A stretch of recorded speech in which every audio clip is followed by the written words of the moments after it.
Por el amor de Higgs. Bienvenidos, bienvenidas.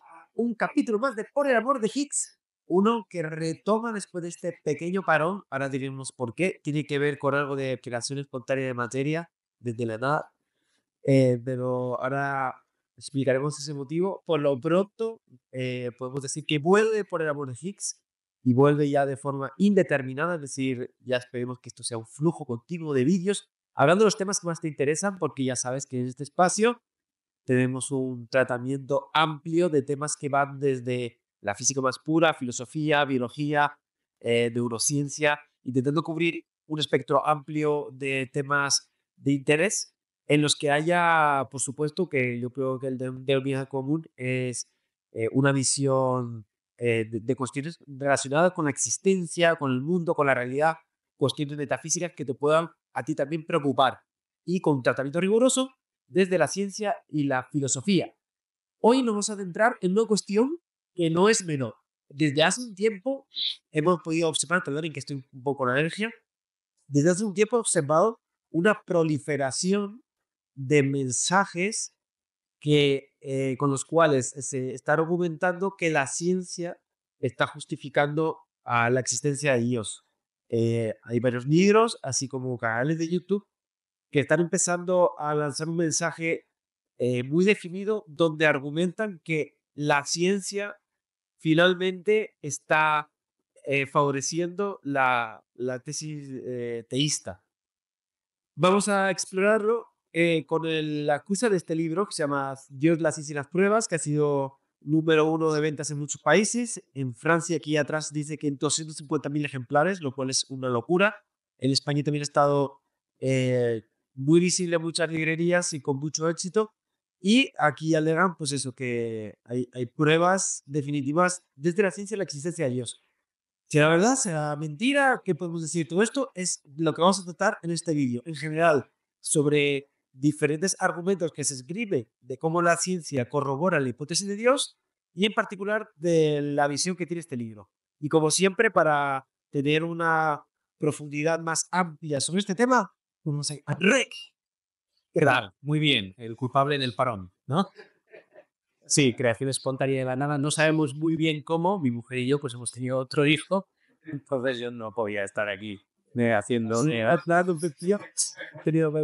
No sabes, es un poco extraño, ¿no? Se sabe muy bien cómo suceden estas cosas. La ciencia todavía no sabe muy bien, ¿no? Esto no el amor, ya subiste el misterio de la vida, el origen, bueno, esas cosas. Bueno, es eso.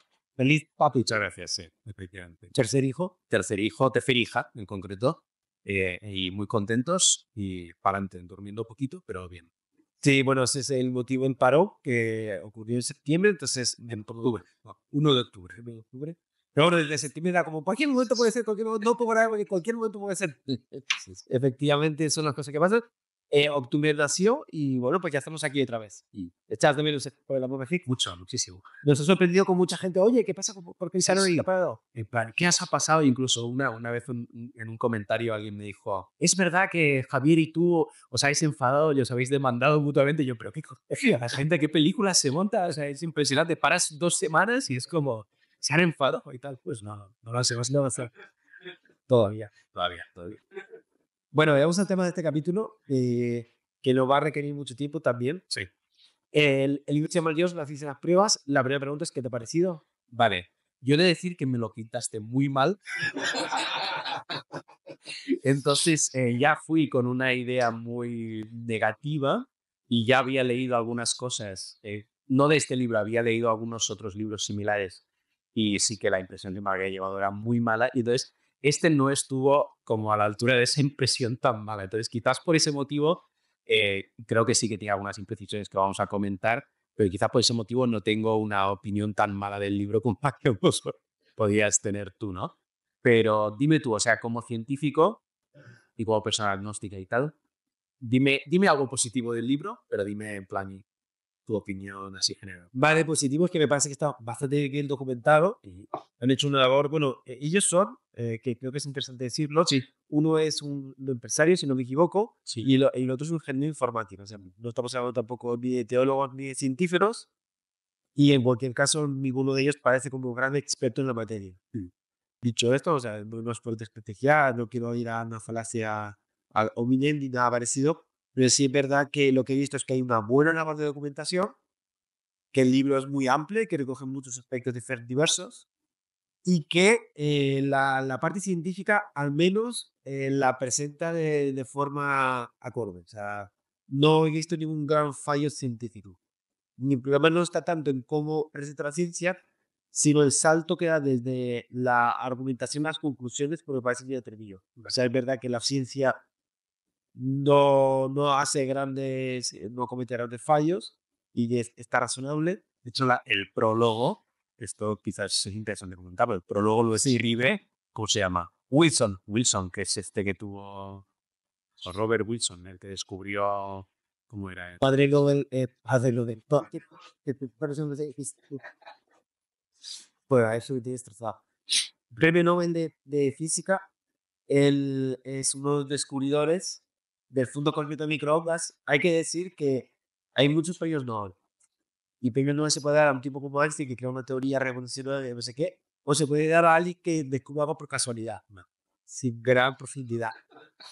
Digamos que está en el segundo caso. O sea, de hecho, él era un ingeniero de los laboratorios Bell y estaba probando una antena, porque de repente detectó algo inusual, reportó eso algo inusual y resulta que otros físicos lo estaban buscando eso. Se adelantó a los físicos que estaban buscando esa señal del origen del universo. Entonces, es de esos premios que no se dan por una teoría muy desarrollada o un pensamiento muy profuso, sino Descubrimiento fortuito. en este caso es fortuito y son dos ingenieros que no tienen nada que ver con ese tema. O sea, descubrió la que suele llamar el eco del Big Bang, la radiación de microondas, pero no, digamos, tampoco es que sea el gran experto en Big Bang. Vale, perfecto.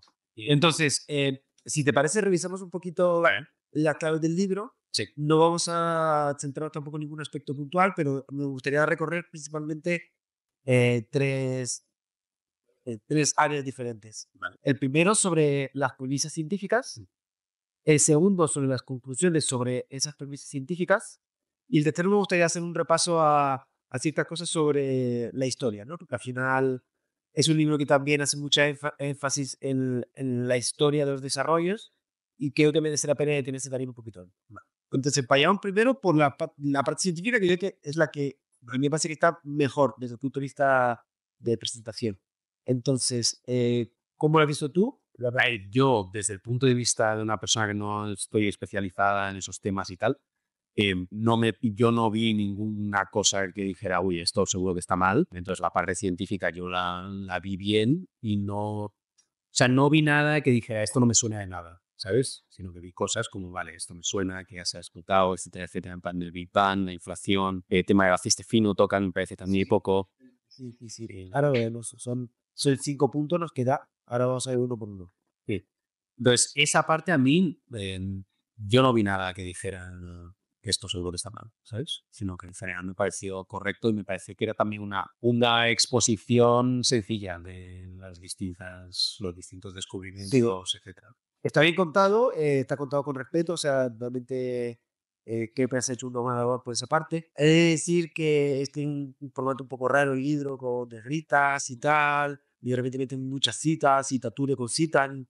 Es un formato que a mí no me gusta porque como que tiene una forma extraña de exponer, así, por ejemplo, de repente ponen páginas con citas sin contexto de personaje. Sí, eso a mí nunca me ha gustado. De hecho, otro de los libros que estuve leyendo similares también hacía un poco lo mismo.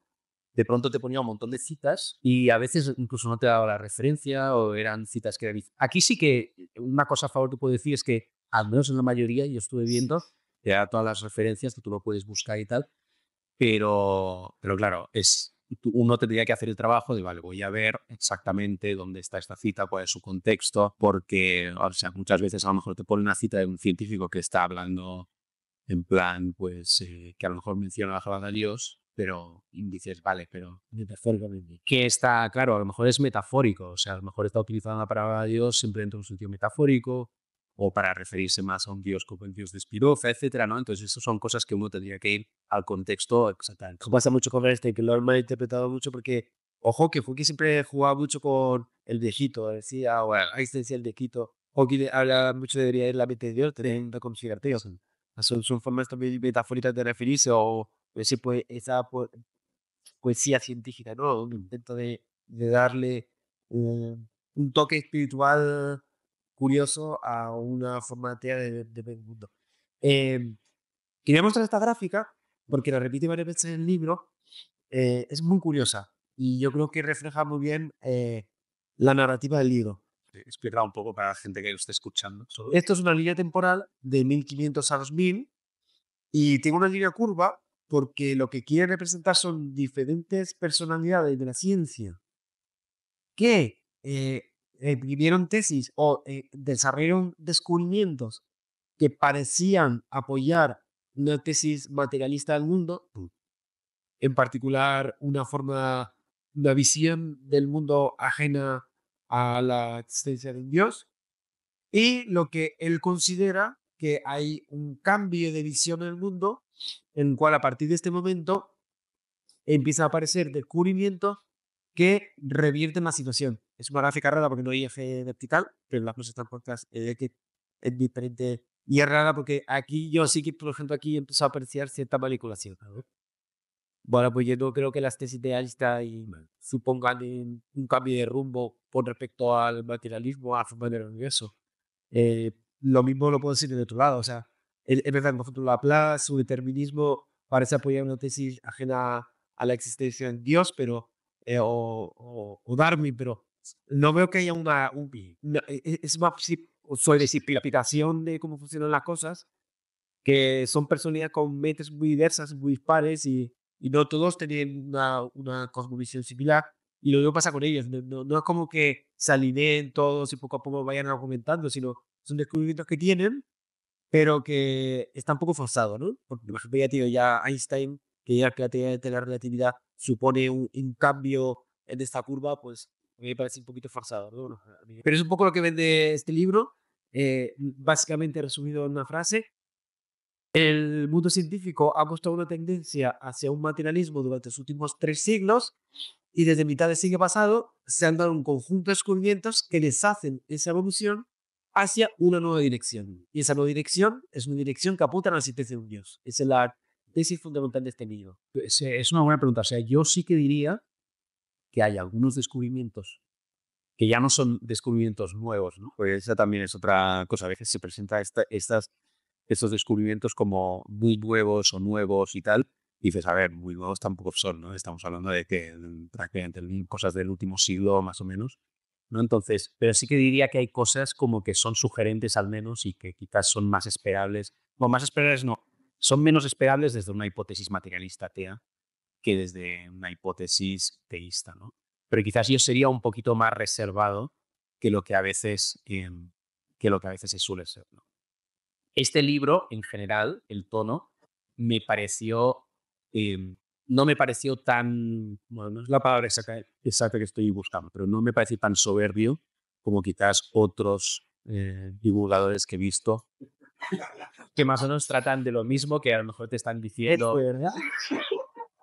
que te están diciendo en plan, la ciencia ya lo ha demostrado, los científicos lo saben, esto está clarísimo, no se puede ya dudar, el que duda es porque está reprimiendo su conocimiento, ¿sabes? O sea, no me dio esa sensación este libro, ¿no? Aún así creo que yo sería Por eso un fue pelín peligroso. ¿Por eso te parece más peligroso? Yo creo que no. ¿Por qué?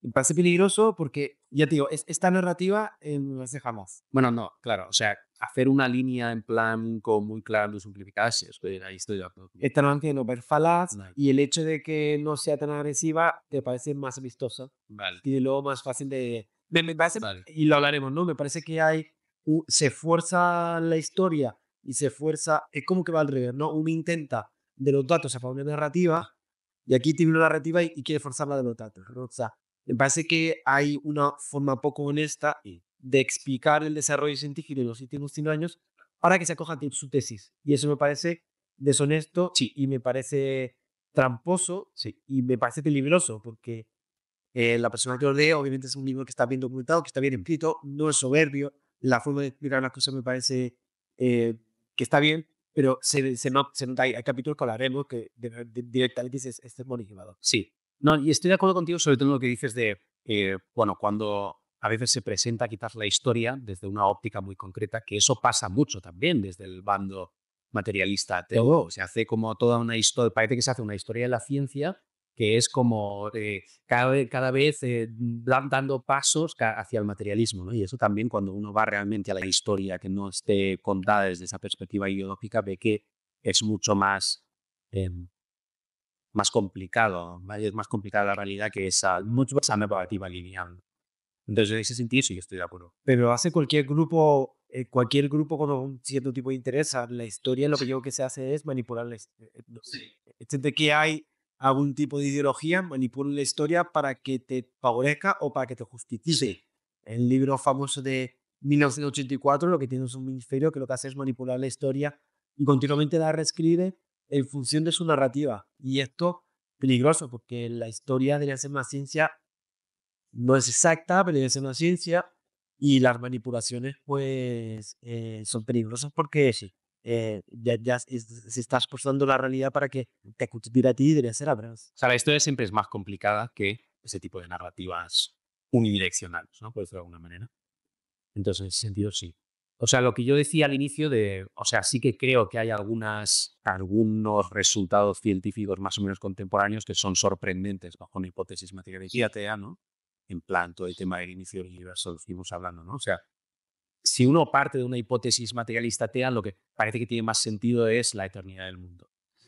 Porque si no tienes que pensar como que la materia y el universo y todo empieza a existir casi de la nada, ¿no? Entonces, y de hecho, históricamente, la eternidad del mundo ha sido siempre como una tesis mucho más preferida por los autores ateos que no, la tesis contraria, ¿no? Entonces, en ese sentido, si la ciencia realmente apunta a que no, el universo físico tiene un inicio absoluto en el tiempo, pues eso como mínimo es sorprendente. No voy a decir que es absolutamente incompatible con una hipótesis materialista, pero sí que es algo que como mínimo sorprende, ¿no? Y quizás las reacciones de algunas personas en este momento histórico dan testimonio de eso, ¿no? El hecho de que a lo mejor haya una resistencia a la implicación de un origen temporal del universo por parte de autores con afinidades ateas, pues parece mostrar un poquito de eso, ¿no? Y luego el tema del ajuste fino, ¿no? También creo que es sorprendente bajo una hipótesis materialista atea. Pero yo lo dejaría como ahí, ¿sabes? O sea, yo no diría en plan, y esto es una prueba o esto es una demostración, etcétera. Sino más como, bueno, esto parece que apunta más en esa dirección que en la contraria y luego tenemos que seguir metiendo ahí datos, ¿sabes? Que salgan un poquito también de lo científico para terminar de dirimir cuál de las dos hipótesis es como la que puede ofrecer la mejor explicación, ¿no? Pero nunca diría que es como algo en plan claro, ¿sabes? Sí, primera visión yo creo que va por ahí, ¿no? O sea, realmente parece que hay un tratamiento razonable de los hechos científicos, pero es posible que haya una línea de interpretación y narrativa un poquito falaz y un poquito parcial, ¿no? Esa pasión, Sí, activista. sí. De hecho, hay un momento que a mí, como filósofo, me sorprendió. A ver si te lo encuentro. Hay un momento en el que dicen, bueno, nosotros vamos a estar comparando dos hipótesis en este libro. Ajá. Y entonces dice, y estas dos hipótesis tienen una serie de implicaciones, ¿vale? Entonces dice, por ejemplo, la hipótesis del materialismo, ¿no? Si el universo es solo material, pues entonces, y se siguen una serie de implicaciones. Y dice, pues entonces el universo no puede tener un comienzo. Eso está genial porque es una forma de hacer predicciones. Sí, Es exacto. decir, ¿cómo puedo yo pensar? Porque una de las cosas que hace este libro y hace muy bien es inicia con qué es una prueba y cómo se hace una confirmación o repetición de una prueba. Y cuando tienes dos hipótesis, generan un universo de predicciones. Entonces, lo que hace este libro es, bueno, vamos a colocar los dos universos de predicciones, compararlas y ver cuál de los dos es más plausible, ¿no? Que es más o menos quizás la estrategia que yo seguiría, pero yo no lo llamaría implicaciones necesariamente, porque a menos para mí como filósofo, la palabra implicación tiene como el significado de como una implicación lógica absolutamente necesaria, ¿no? Pero sí que diría que, vale, pues esta hipótesis, hay ciertas cosas que serían más esperables bajo esta hipótesis que bajo la otra, ¿sabes? No lo llamaría implicaciones, pero sí que diría que es... No bayesiano, ¿no? Sí, exacto. Yo tomaría ese análisis un poco más bayesiano, ¿no? Pero, por ejemplo, o sea, una de las cosas que a mí me sorprendió, de hecho lo tenía aquí marcado, ¿no? Una de las implicaciones que dan de la idea de que el universo procede de un Dios creador es que se puede esperar que el universo tenga un principio, un inicio absoluto temporal. Y eso yo no lo llamaría una implicación, porque, por ejemplo, Santo Tomás, esto lo comentamos también en otro episodio, Santo Tomás pensaba que Dios, si hubiera querido, hubiera podido crear un universo eterno. Entonces, desde ese punto de vista, no es una implicación de la hipótesis, porque la hipótesis del Dios creador podría tanto implicar un universo, o sea, podría tanto resultar en un universo eterno como en un universo con un principio. Pero sí que es verdad que la idea de que el universo tenga un principio temporal absoluto encaja más con la idea de que hay una causa exterior al universo que con la idea de que el universo material es todo lo que hay, ¿no? Pero sería algo que yo no le llamaría una implicación. Pero bueno, eso es un matiz que yo haría. No es pequeño, porque realmente yo lo que he observado es que donde yo creo que falla es en el salto de las premisas y de la hipótesis, las pruebas, o sea, los hechos que hay a conclusiones. O sea, realmente creo que hay varias implicaciones de ese estilo que trazan de forma directa entre lo que se observa y las conclusiones que son matizables y que a lo mejor son demasiado temidos. O sea, es cierto que la ciencia, los principios de la ciencia están bien planteados, pero quizás no tanto lo que eso representa sobre su interpretación. O sea, yo creo que es ahí donde falla, ¿no? Esto es que lo que dice la ciencia, esto es lo que se deriva de ello. Diremos uno a uno por los casos, porque Vale. otra cosa que tiene bueno el libro, que está bien ordenado. O sea, parece que tiene más tener claras cuáles son sus líneas de argumentación, y eso hace que sea muy fácil de desmenuzar. Otra cosa que hace bien, pero que creo que también lo hace un poco de forma falaz, es que primero le presenta su esquema de trabajo. Es muy científico de, esta es la metodología que vamos a hacer. El primer capítulo de introducción, metodología, idea, y luego lo desarrollamos. Y parte de la definición de prueba. ¿Qué es una prueba?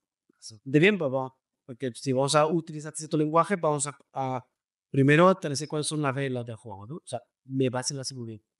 Sin embargo, donde yo creo que falla ¿Te acuerdas, perdón, que te interrumpa, ¿te acuerdas exactamente cómo y qué definición dan de prueba? básicamente toma la RAE. Dice, pues prueba es la razón, argumento, instrumento u otro medio con que se pretende mostrar que hacer patente la verdad o falsedad de algo, ¿no? La que sirve para establecer una cosa o una teoría como verdad. Me parece un poco juego esto, porque se agarra una definición, digamos, light del término prueba, pero todos tenemos claro que en nuestro lenguaje coloquial la gente interpreta prueba con un matiz. Mucho más definitivo. Sí, entonces me parece es un juego lícito porque él dice, yo defino así no prueba y voy a ser consecuente con esta definición. Pero a la hora de verdad la gente entiende por prueba otra cosa, mucho más categórico. Entonces, Sí, porque él hace la distinción entre la prueba absoluta, lo llama, sí, ¿vale? Y luego exacto, luego pruebas en el ámbito empírico y dice como que, ¿no? Cita a Karl Popper, dice, en las ciencias empíricas las pruebas no existen si se entiende la palabra prueba como un hecho que establece de una vez por todas la verdad de una teoría, ¿no? Pero sí que es verdad que la gente suele entender por prueba algo mucho más. aquí tengo una prueba de que ha pasado algo para mí, es que es definitivo. Sí. Claro, dice, tengo una prueba de que existe Dios. Sí. Si lo tomas de forma coloquial, es muy diferente a si lo tomas con ese matiz tan puntual de que es una punta hacia la verdad. Bueno, el punto hacia la verdad suena más a algo no verificado, ¿no? A algo que realmente no tiene esa capacidad de zanjarlo cuestión. Sí, o sea, que tiene la capacidad de apuntarte en una dirección, pero en el último término también no hay un elemento bueno, de unos y hay un elemento subjetivo de decisión de a qué le vas a dar más peso, ¿no? Y que es inevitable en cierto sentido. Por eso digo que hay un pequeño juego de manipulación, además la palabra prueba está en el título, lo cual te hace ver la ciencia, las pruebas, Dios, ciencia, prueba, juntas los tres términos y dices tú, este libro te muestra la existencia de Dios. Lo vas a mirar, la forma en que lo transmite también parece que sabemos toda la existencia de Dios, pero no es así. El juego que hace que a mí me molestó y me enfadó es que te plantea unas reglas del juego, se cubre muy bien las espaldas, te plantea unas reglas del juego con una X de prueba muy ambigua. Te presento unas pruebas que yo sé que son ambiguas, pero que como le he cubierto las espaldas con la definición de prueba anterior, ahora puedo tomar como definitorias, aunque no lo son.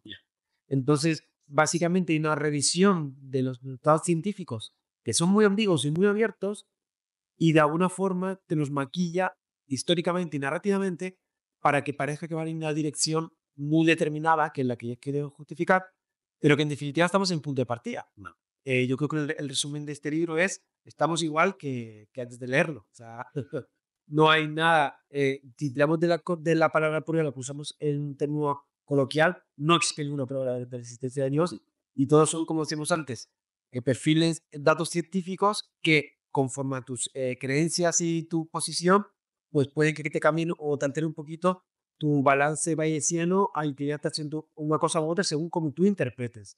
Pero no hay ninguna demostración absoluta de que Dios exista. Vale. Tú como, o sea, tú desde tu posición como científico, agnóstico y tal, o sea, ¿hay alguno de los resultados científicos o resultados, o como quieras llamarlo, que mencionen en el libro, que digas, vale, esto parece que encaja mucho mejor en la hipótesis teísta que en la hipótesis contraria? ¿Tú hay algo que te despierte esa reacción a ti o no? La respuesta es no, Vale. pero creo que si pasamos uno por uno, podemos ampliar. Pues mi respuesta, por adelantarte, es no, en particular con la ateísta. Vale. Creo que encaja mucho más todo por buscarle una solución en lo deísta, con un Dios un poquito más ajeno y no tanto un Dios creador. Vale. Pero he de decir que sí, sí observo cierto Dios de los huevos a la hora de encontrar la cabida del Dios en la ciencia, en el sentido de que ha tenido que moldearse mucho nuestra visión de Dios y la visión de la creación para que se acomode a los datos científicos. O sea, sí se puede acomodar la visión de Dios al dato científico, pero hay que reestructurar toda la narrativa.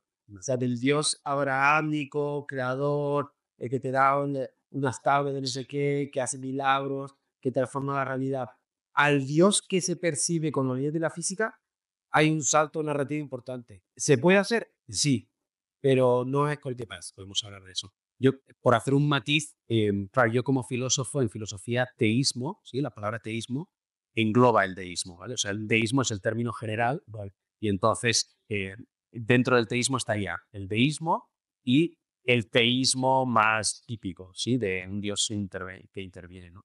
Entonces, yo normalmente cuando utilizo desde la filosofía la palabra teísmo o la hipótesis de Dios y tal, estoy pensando en algo como más general, que pueda llegar incluso a englobar la hipótesis deísta, ¿no? Y sí, pero ok, o sea, El problema es que requiere cierta violación directa de la ley de la física. O sea, habría que encontrar, por ejemplo, el tema de los milagros o la omnisciencia o ciertas cosas que requieren violación directa de los términos de la física o imaginar una suprafísica que directamente te dé superpoderes. O sea, por ejemplo, para yo leer una mente, si hay un dios que lee mentes, no se me ocurre ningún mecanismo físico por el cual tu idea puede ser trasladada a ese entorno suprasensible, a no ser que te inventes una ley por encima de las leyes que te dé esa capacidad, destrozando todas las leyes de la física. O sea, siempre va a haber una forma de doblar las cosas, pero implica como las películas de Marvel. vale, vamos, dale. Pues de nuevo, está bien que existen unas reglas del juego, las reglas del juego son claras.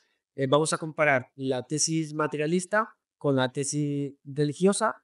El esquema de la tesis materialista es un dios, es una existencia sin necesidad de un ser inteligente superior, Sí, sin ninguna finalidad, sin realidad, sin milagros, sin sin de animal, de espíritus, y una de ellas es que no tiene comienzo, aunque eso lo haremos porque nos tiene todo acuerdo. ¿Vale? Y en el otro caso, pues tenemos lo contrario. ¿Vale? Entonces dice, hay 5 puntos científicos que son dignos de tratar porque parece que entran dentro de esos cuadros y por lo tanto nos pueden inclinar a razón de en un sentido o en el otro. El primero es sobre la muerte técnica del universo. La muerte técnica del universo implica que el universo evoluciona. Eso aunque está bien demostrado, que el universo no es estático, sino que cambia con el tiempo. Parece ser que cuando se estudia la evolución del universo, apunta hacia una expansión. En el pasado se pensaba que esta expansión era producto del Big Bang. El Big Bang es un proceso de expansión. Y se pensaba que había una especie de inercia expansiva que hacía que todavía el universo se expandiera, pero se estaría deteniendo. 1998 se descubre que el universo no se detiene en su expansión, sino que su expansión se acelera. Es decir, cada vez el universo se expande más rápido. Em, ¿Qué implica esto? Pues la existencia de un tipo de energía que esté expandiendo el universo. Hay una energía oscura. Y esto no es un descubrimiento muy reciente, del año 2000. Lo que se hizo fue se puede observar cómo se expande el universo viendo lo que se llama el corrimiento al rojo. No sé si esto, supongo que sí conoces, ¿no? Tú ves una galaxia y puedes saber si está cerca o se aleja de nosotros en función de cómo le llega la luz. Por experiencia que pueden ver en la calle con una ambulancia, cuando un objeto se acerca a ti, su emisión hace que las ondas se acorten y por lo tanto tienda a lo agudo. Por eso la ambulancia cuando se acerca se vimos aguda. Cuando la ambulancia se aleja, ese paquete de ondas se estira, haciendo que se perciba como más grave. En luz, eso implica, como la luz es una onda, cuando una galaxia se acerca se vea más azul, cuando la galaxia se aleja se vea más roja. Eso se llama el redshift o corrimiento al rojo, y es importante porque el Hubble observó muchas galaxias, y antes me hizo Best Bliffe también, observa muchas galaxias y ves su luz si es hacia el rojo o hacia azul, si la galaxia se azulea o se arroja. El caso es que se observó una preeminencia de galaxias hacia el rojo, lo cual implicaba que el universo se expande. Hay muchos matices aquí, no me voy a detener, pero si surge la conversación te explico con más detalle esto porque es súper interesante. En cualquier caso, este se llama el efecto Doppler, está súper medido, está súper estudiado y aquí hay muy poca discusión y debate. Las galaxias se alejan debido a este corrimiento al rojo. Esto además se puede hacer históricamente porque si pillas galaxias muy cercanas, estás viendo cómo eran hace tiempo. Según observa galaxias más lejanas, estás viendo lo que pasaba antes. Cuando la luz tarda en llegar, puedes estudiar la evolución del cosmos en diferentes etapas del universo. Es decir, puedes hacer una gráfica de la expansión del universo con respecto a la historia. Lo que esperaba era ver cómo la expansión era más rápida antes y más lenta después, que se correspondería con una especie de inercia de la expansión, una detención de esta inercia causada por la gravedad que tiende a comprimir.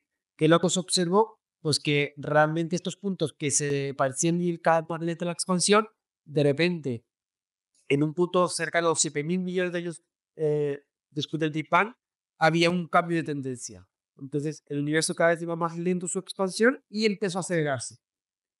Tal que el universo se piensa que empieza de forma acelerada, lo que implica que tiene que haber algo que empuje el universo y esa es la energía oscura.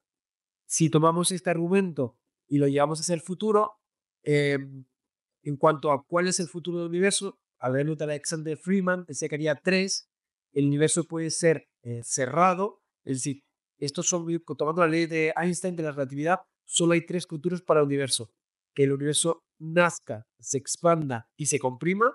A ese le dieron el nombre del Big Crunch, nacer, crecer y comprimir, y está acorde a la relatividad de Einstein. Que el universo nazca, se expanda y lo haga para siempre en un universo que se llama plano. El anterior es cerrado y es curvo cerrado. El otro sería plano, expansión sin límite. Y luego había un universo con expansión acelerada que se llama universo abierto, con una forma de silla de montar. Estas son las 3 posibles soluciones de las ecuaciones de Einstein. Y parece ser que ese futuro depende de una constante que se llama densidad crítica del universo, es decir, cuánta energía hay en el universo, cuánta energía y materia. Aquí hay una lucha entre 2 tendencias: la gravedad a comprimir, la energía oscura a expandir, y va a depender de cuánto haya de uno y de otro para saber cuál es el futuro del universo. Y ahí, en los estudios modernos, no resuelven la duda porque dan un valor muy cercano a la densidad crítica. La densidad crítica vale la que divide los 2 posibles tipos con el universo plano en medio, y la densidad crítica está justo en el punto donde no permite ver claramente cuál de las 3 posibilidades es. Entonces, hay duda de cuál de las 3 es la que corresponde a nuestro universo. Parece que hay cierta predilección hacia un universo plano o abierto, pero es algo que falta por dividir. Hay que decir que no se sabe cuál es el origen de la energía oscura, que estos cálculos obviamente dependen de cuánta energía oscura. Hay muchas medidas de punto cósmico en microondas, los de galaxias, que apuntan a estos balances, pero es muy difícil dirimir exactamente cuánto es. En el caso que la energía oscura es una energía que está en el propio tejido espacio-tiempo. Según el universo crece el más espacio, por lo tanto aumenta la energía oscura. No se sabe en su naturaleza, es difícil de entender bien. En definitiva, no se sabe cuál es bien el futuro del universo. Aquí asumen que el futuro del universo es el universo abierto, cosa que no es correcto, porque ya digo que está por dividir. Es verdad que la ciencia apunta como más probable ese aspecto, pero no está cerrado. Por lo tanto, esa parte la tengo un poquito con comillas. Pero dice el libro, el universo se expande acelerablemente. Si esto no tiene límite, el universo se irá expandiéndose y morirá con la muerte térmica. Este proceso de expansión hace que la entropía siempre aumente, haciendo que llegue un momento en que la entropía se maximice. En ese momento el universo cesa su actividad y podemos decir que el universo ha muerto. No que muera el universo, sino simplemente que deja de haber cambio. Deja de hacer cosas. Deja de hacer cosas. Es cierto que el universo no es un estado muy ordenado, que es el Big Bang, que podría asimilarse en una analogía muy interesante a, imagínate que tienes la leche condensada y el café antes de mezclarlos. El universo va a morir cuando esta mezcla se produzca porque este es un estado de baja entropía. Cuando mezclas café y leche, se mezclan perfectamente y genera un estado de alta entropía que no se puede deshacer, es irreversible. Y realmente es muy interesante cómo la complejidad solo puede surgir en ese estado transitorio. O sea, la vida, la complejidad, el ser humano, solo puede surgir en ese estadio intermedio que es transitorio. O sea, qué curioso que solo puede existir complejidad en esa fase de ir de un lado al otro. En ese pequeño lapso en que surge la complejidad. Entonces diríamos que la muerte térmica del universo no implica que muera, sino que deja de suceder cosas. Dice este libro que ese es el final de la historia y como final evoca un principio. Entonces dice, no se puede imaginar otro final del universo sin que haya un principio del universo, ergo Dios existe. ¿Y entonces tu reacción cuál es? O sea, te voy a hacer dos preguntas, ¿vale? ¿Es correcta la inferencia desde el final al principio o no? No.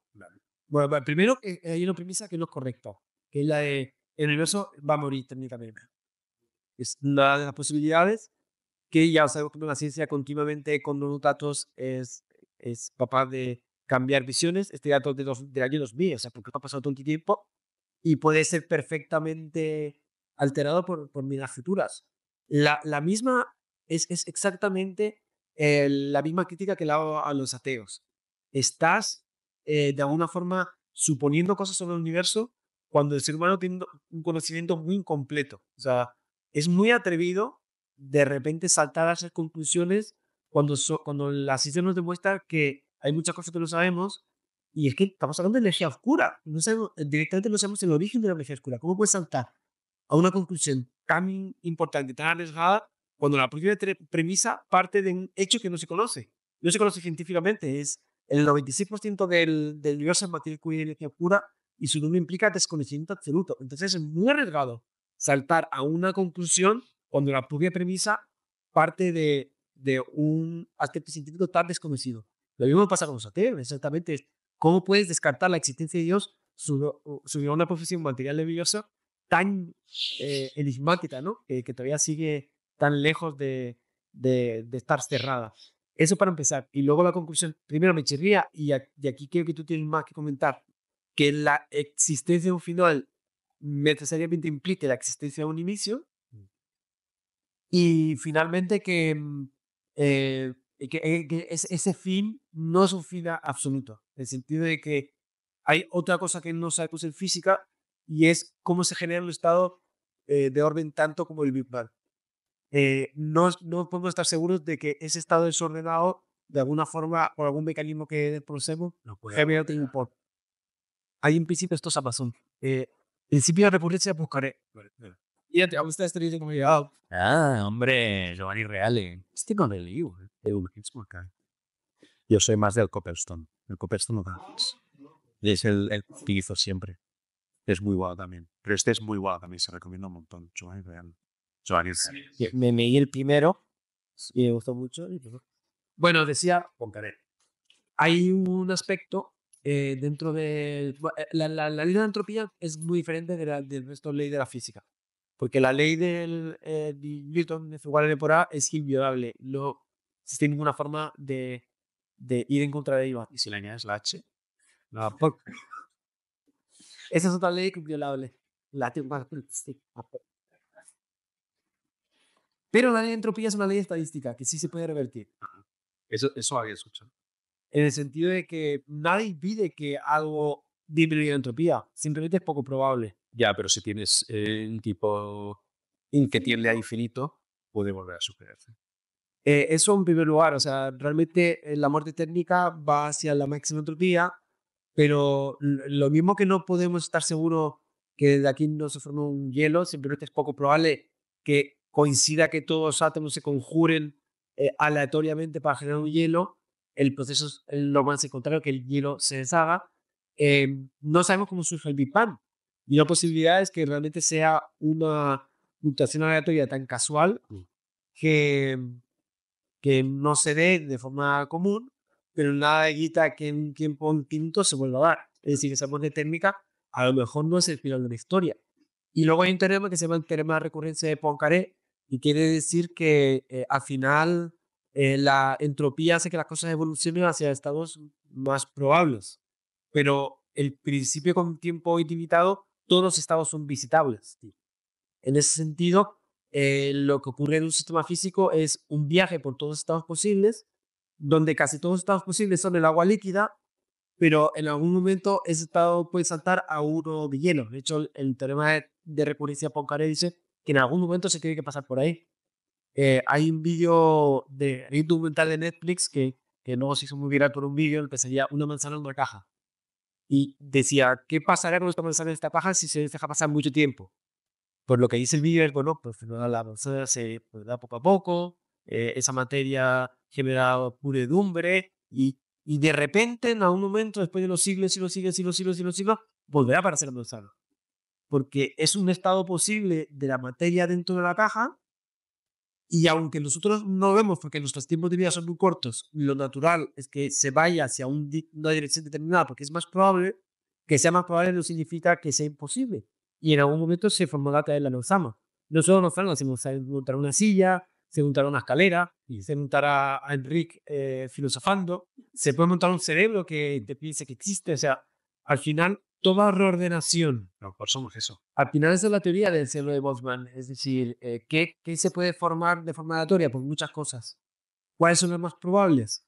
Es muy improbable que se forme un Big Bang, porque requiere una ordenación muy precisa de todas las cosas. Es mucho más probable que se forme un cerebro y que ese cerebro te engañe a ti pensando que esta es la realidad. En cualquier caso, todo esto. Te puedo hacer una pregunta porque entonces luego volvemos a lo otro. Pero, por ejemplo, con esto que has dicho, ¿no? Es mucho más probable que se monte un cerebro de Boltzmann que un Big Bang. ¿Tú crees que eso nos tendría que hacer pensar que entonces Hopper es un cerebro de Boltzmann? Sí, sí. El estado de la cuestión es el siguiente. Pero eso es todo bajo una premisa. Ahora, estoy en otra premisa porque es muy interesante. Entropía máxima y mínimas. Yo lo represento así, pero en realidad entre la entropía máxima y mínima hay un agujero gigantesco. Porque, bueno, es tanta la diferencia entre la entropía máxima y mínima que no cabría en una gráfica. Imaginemos que esto es un salto abismal. La entropía máxima es el universo sin nada, es decir, toda la materia dispersa. La entropía mínima sería el Big Bang. Claro, nosotros, como decía antes, estamos en esa fase intermedia en la que las cosas se están mezclando. Es decir, estamos en esa transición de la mínima entropía a la máxima entropía y por eso somos posibles. Entonces aquí la pregunta es, ¿qué es más posible? Estamos aquí. ¿Qué es más posible? Que vengamos de aquí en un salto de probabilidad muy grande, a una ordenación muy grande y estemos yendo hacia allí, o que realmente estemos en una transición así. O sea, para generar un estado de alta entropía o produce la alta entropía de alguna manera, la baja entropía, perdón, o genera ese estado de baja entropía de alguna manera, o hay que invocar un salto de entropía muy grande. Es mucho más lógico pensar en un salto de entropía chiquitito. En definitiva, la muerte térmica no tiene necesariamente por qué implicar. Primero, o sea, por ir ordenando de ideas. Primero, no está claro que haya una muerte térmica. No se puede descartar la teoría del universo oscilante. De hecho, hay teorías súper interesantes. La copia de la realidad cuántica de bucles aboga con un rebote y hay teorías de tirosis y universo cíclico apoyado por la teoría de cuerdas. Hay teorías de cuerdas según la cual el universo podría ser un choque de grama, tal que cada vez que choca se genera un Big Bang. Entonces, no se puede descartar la hipótesis de universos oscilantes. Punto número 1. Punto número 2. Aunque haya muerte térmica, no de por sí tendría por qué ser el final del universo. También podría dar lugar a un universo oscilante. En definitiva, aunque filosóficamente, y aquí es un punto que sí me gustaría que me dijeras, el fin último del universo implicaría el inicio, a pesar de que eso fuera así, veo atascados agujeros en esta papel. Si el fin implica un inicio, yo no lo tengo muy claro, ¿vale? O sea, creo que podría ser que sí, porque, o sea, si realmente tienes un estado final en el que ya no sucede y no puede suceder absolutamente nada, ¿no? Está esa idea de que, bueno, si tú realmente has tenido un tiempo infinito, ya habrías llegado a este punto, ¿sí? Entonces, en ese sentido, parece como que hay al menos, podrías hacer un razonamiento sugerente de decir, vale, pues si todavía no he llegado a ese punto, pero si tuviera un tiempo infinito, si hubiera tenido un tiempo infinito, ya habría llegado. Sería muy extraño que no estuviera ya en ese punto, que es realmente el final, pues eso parece que apunta que efectivamente ha tenido que haber, o sea, un principio, ¿no? Y que desde ese principio estamos en transición hacia ese final, ¿no?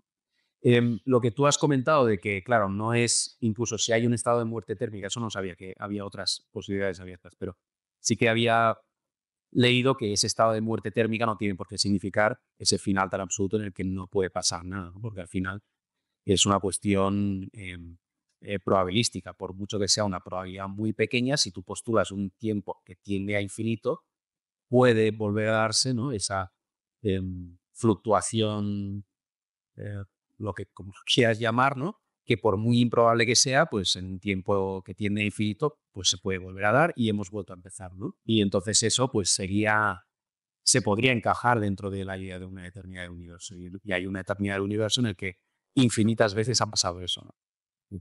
Entonces eso sería posible. Entonces en ese sentido estaría de acuerdo que esa idea de la muerte térmica, como no es realmente un final como completamente absoluto en el que ya no pueda pasar nada, no tiene por qué implicar un inicio, ¿no? Lo que sí que creo que sería interesante plantearse es esto que estábamos comentando ahora de, vale, si esa muerte térmica es mucho más probable que produzca un cerebro que se piense que está existiendo en un universo que es completamente ilusorio, que no que produzca un Big Bang, ¿sí? Entonces la idea es, vale, ¿bajo qué hipótesis, ¿sí? ¿Bajo qué cosmovisión yo tendría que pensar que soy un cerebro de Boltzmann, ¿sabes? Entonces, bajo una cosmovisión en la que no tengas ningún principio director, ¿sí? Inteligente, pues seguramente tendría que pensar que soy un cerebro de Boltzmann. Bajo una hipótesis, en cambio, en la que tengas un principio director inteligente que se interese por el valor, se interese por las personas y tal, pues eso, por mucho que fuera una posibilidad física abierta, ¿sí? Tendrías como desde un punto de vista metafísico una garantía de que eso no tendría por qué suceder, ¿no? Con una mayor probabilidad que lo contrario. Pues eso creo que sería una cosa interesante a plantearse también. Me parece muy interesante lo de el hecho de que haya un final, de alguna manera, implicaría que no pueda haber un infinito anterior, sí, pero quería plantearte una posibilidad, a ver si tiene sentido. Alegando un poquito al principio entrópico, al final el principio entrópico lo haremos también porque también tiene una posición muy importante en el libro. Hace ver que aunque algo parece improbable, si de alguna forma es la única posibilidad que pueda involucrar al ser humano, por existir el ser humano ya no se hace tan improbable porque en ese caso nuestra propia existencia ya está siendo de filtro, ¿no? Sí. La base del principio trópico lo que dice es, puede que nuestro estado particular sea demasiado particular, sea como demasiado específico y especial, pero si es el único que permita la existencia del ser humano, el hecho de que el ser humano exista ya explica que ese estado sea tan especial. Entonces, imagínate un universo que es infinito en el tiempo, pero que en ninguna de sus anteriores realizaciones permita vida. Y solo en su última realización, por cuestiones de entropía, permite la existencia de vida. Ahí ya estaría de alguna forma justificando que el universo sea infinito en un tiempo, pero pueda morir, ¿no? Imagínate que yo he visto teorías del universo en el que oscilantes de destrucción, pero según oscila, la entropía cada vez es menor, por lo que cada vez, digamos, dura menos el universo de alguna manera, haciendo que todas las oscilaciones no sean exactamente iguales, sino que aunque hay una cadena infinita, cada vez, digamos, está más acortada, como una serie matemática que va convergiendo, ¿no? Sí. Y pongamos, si solo en la última etapa en la que permite la existencia del ser humano, eso justificaría que el universo podamos experimentar esas cosas. Sí, yo nunca he terminado de entender muy bien cómo funciona esa idea del principio antrópico, porque lo comparo con otras situaciones y me parece que no tiene realmente mucho sentido. De hecho, no sé si este es un ejemplo que utilizan en el libro, no me acuerdo. Pero hay un filósofo que se llama John Leslie, sí, muy conocido, que planteaba como el siguiente contraejemplo a ese tipo de razonamiento. Él decía, imagínate que a Javier Santaolalla lo, lo condenan a muerte, sí, y lo envían al paredón. Y entonces, pues estás ahí esperando a que te fusilen, pues no sé, por haber que a ti algo malo que hayas hecho, por haber matado a un perro, por haber, yo qué sé, por haber hecho un vídeo que ha enfadado a mucha gente. Pues te envían al paredón, ¿no? Y tienes ahí un pelotón de 50 expertos tiradores. Entonces cierras los ojos en plan diciendo, tío, si existes, por favor. Entonces oyes los disparos, pero abres los ojos y estás bien, ¿sí? Y ningún disparo te ha dado, ¿no? Entonces, si tú razonaras diciendo algo así como, claro, esto no es sorprendente porque si me hubieran matado, no estaría aquí para verlo, ¿no? Entonces es como un poco el principio antrópico. Claro, solamente puedo observar este resultado si efectivamente ha sucedido y existe. Pero creo que eso no lo haría menos sorprendente. Entonces yo creo que tú empezarías a plantearte hipótesis de, ostras, pues a lo mejor todos estos son Santa o liars y han fallado a propósito, o a lo mejor hay una conspiración para salvarme o lo que sea, ¿no? Empezarías a plantearte como hipótesis alternativas, ¿no? La hipótesis de que han fallado al azar o de que a lo mejor han fallado al azar y eso es explicable porque el universo ha pasado por una infinidad de opciones y esta era una de esas opciones, creo que no se te pasaría por la cabeza. O sea, creo que seguirías pensando que son mucho más probables otras hipótesis que no la de simplemente como el azar porque ha pasado un tiempo infinito, ¿no? Entonces, yo creo que está abierto a ese tipo de contraejemplos y nunca he terminado de ver exactamente cómo funciona. Llegaremos a algo al principio trópico, que también relacionado con el ajuste fino. Vale. Pero por cerrar la muerte térmica, que es el primer punto, primero, dices qué pasa con respecto a que no existan alternativas a la muerte térmica. Nunca existen, no se ha demostrado. Y segundo, tenemos dudas de que eso implica un inicio, ¿no? Y dice el Sekio Azul. Sí, a mí lo que me falla es el salto de la muerte técnica a la existencia de Dios. A mí no me parece una prueba de que existe. O sea, pongámoslo de esta manera, o sea, si la muerte térmica implicase un inicio absoluto, entonces tienes que el universo físico-material ha empezado a existir, ¿vale? Entonces, si eso lo unes con un principio de causalidad que en general asumimos continuamente, que es que todo lo que empieza a existir tiene una causa, pues entonces parece que te ves forzado a admitir una causa extra universal, trascendente al universo, ¿no? Y que por tanto, pues no sea material, no sea física, no esté fuera del tiempo. Sí, o sea, si es real, por eso digo, si realmente estamos hablando del inicio absoluto del universo físico, ¿sí? Si realmente estamos hablando del inicio absoluto de todo lo físico, todo lo material, etcétera, pues entonces, claro, pero por eso te lo estoy poniendo en un sentido condicional. Sí, o sea, aquí hay tres saltos mortales. El primero, que la muerte térmica no está probada. El segundo salto mortal es que ni siquiera la muerte térmica implica un inicio. Y el tercer salto mortal es que el inicio no implica la existencia de Dios. O sea, hay tres importantes saltos lógicos que está tomando a la puta.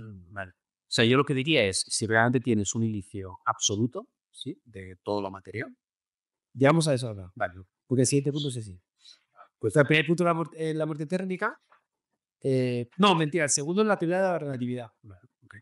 Dice, esta teoría afirma que el tiempo, el espacio Estamos, por cierto, en la página 22. Llevamos casi una hora o más de una hora, estamos en la página 22. Para que la gente lo sepa.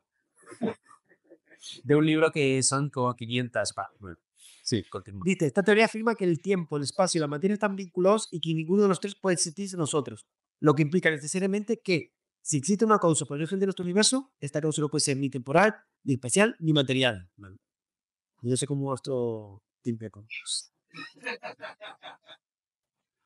A ver, ¿cuál es el punto problemático que tú le ves?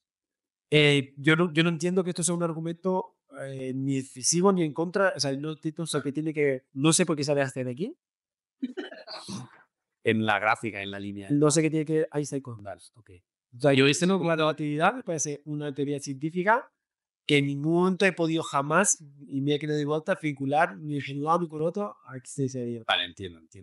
O sea, aquí lo que están comentando es que el hecho de que tiempo, espacio y materia estén vinculados y que la existencia de uno de ellos tenga que estar relacionado con otros, esto implica que el universo se tuvo que crear por causas no materiales. Vale.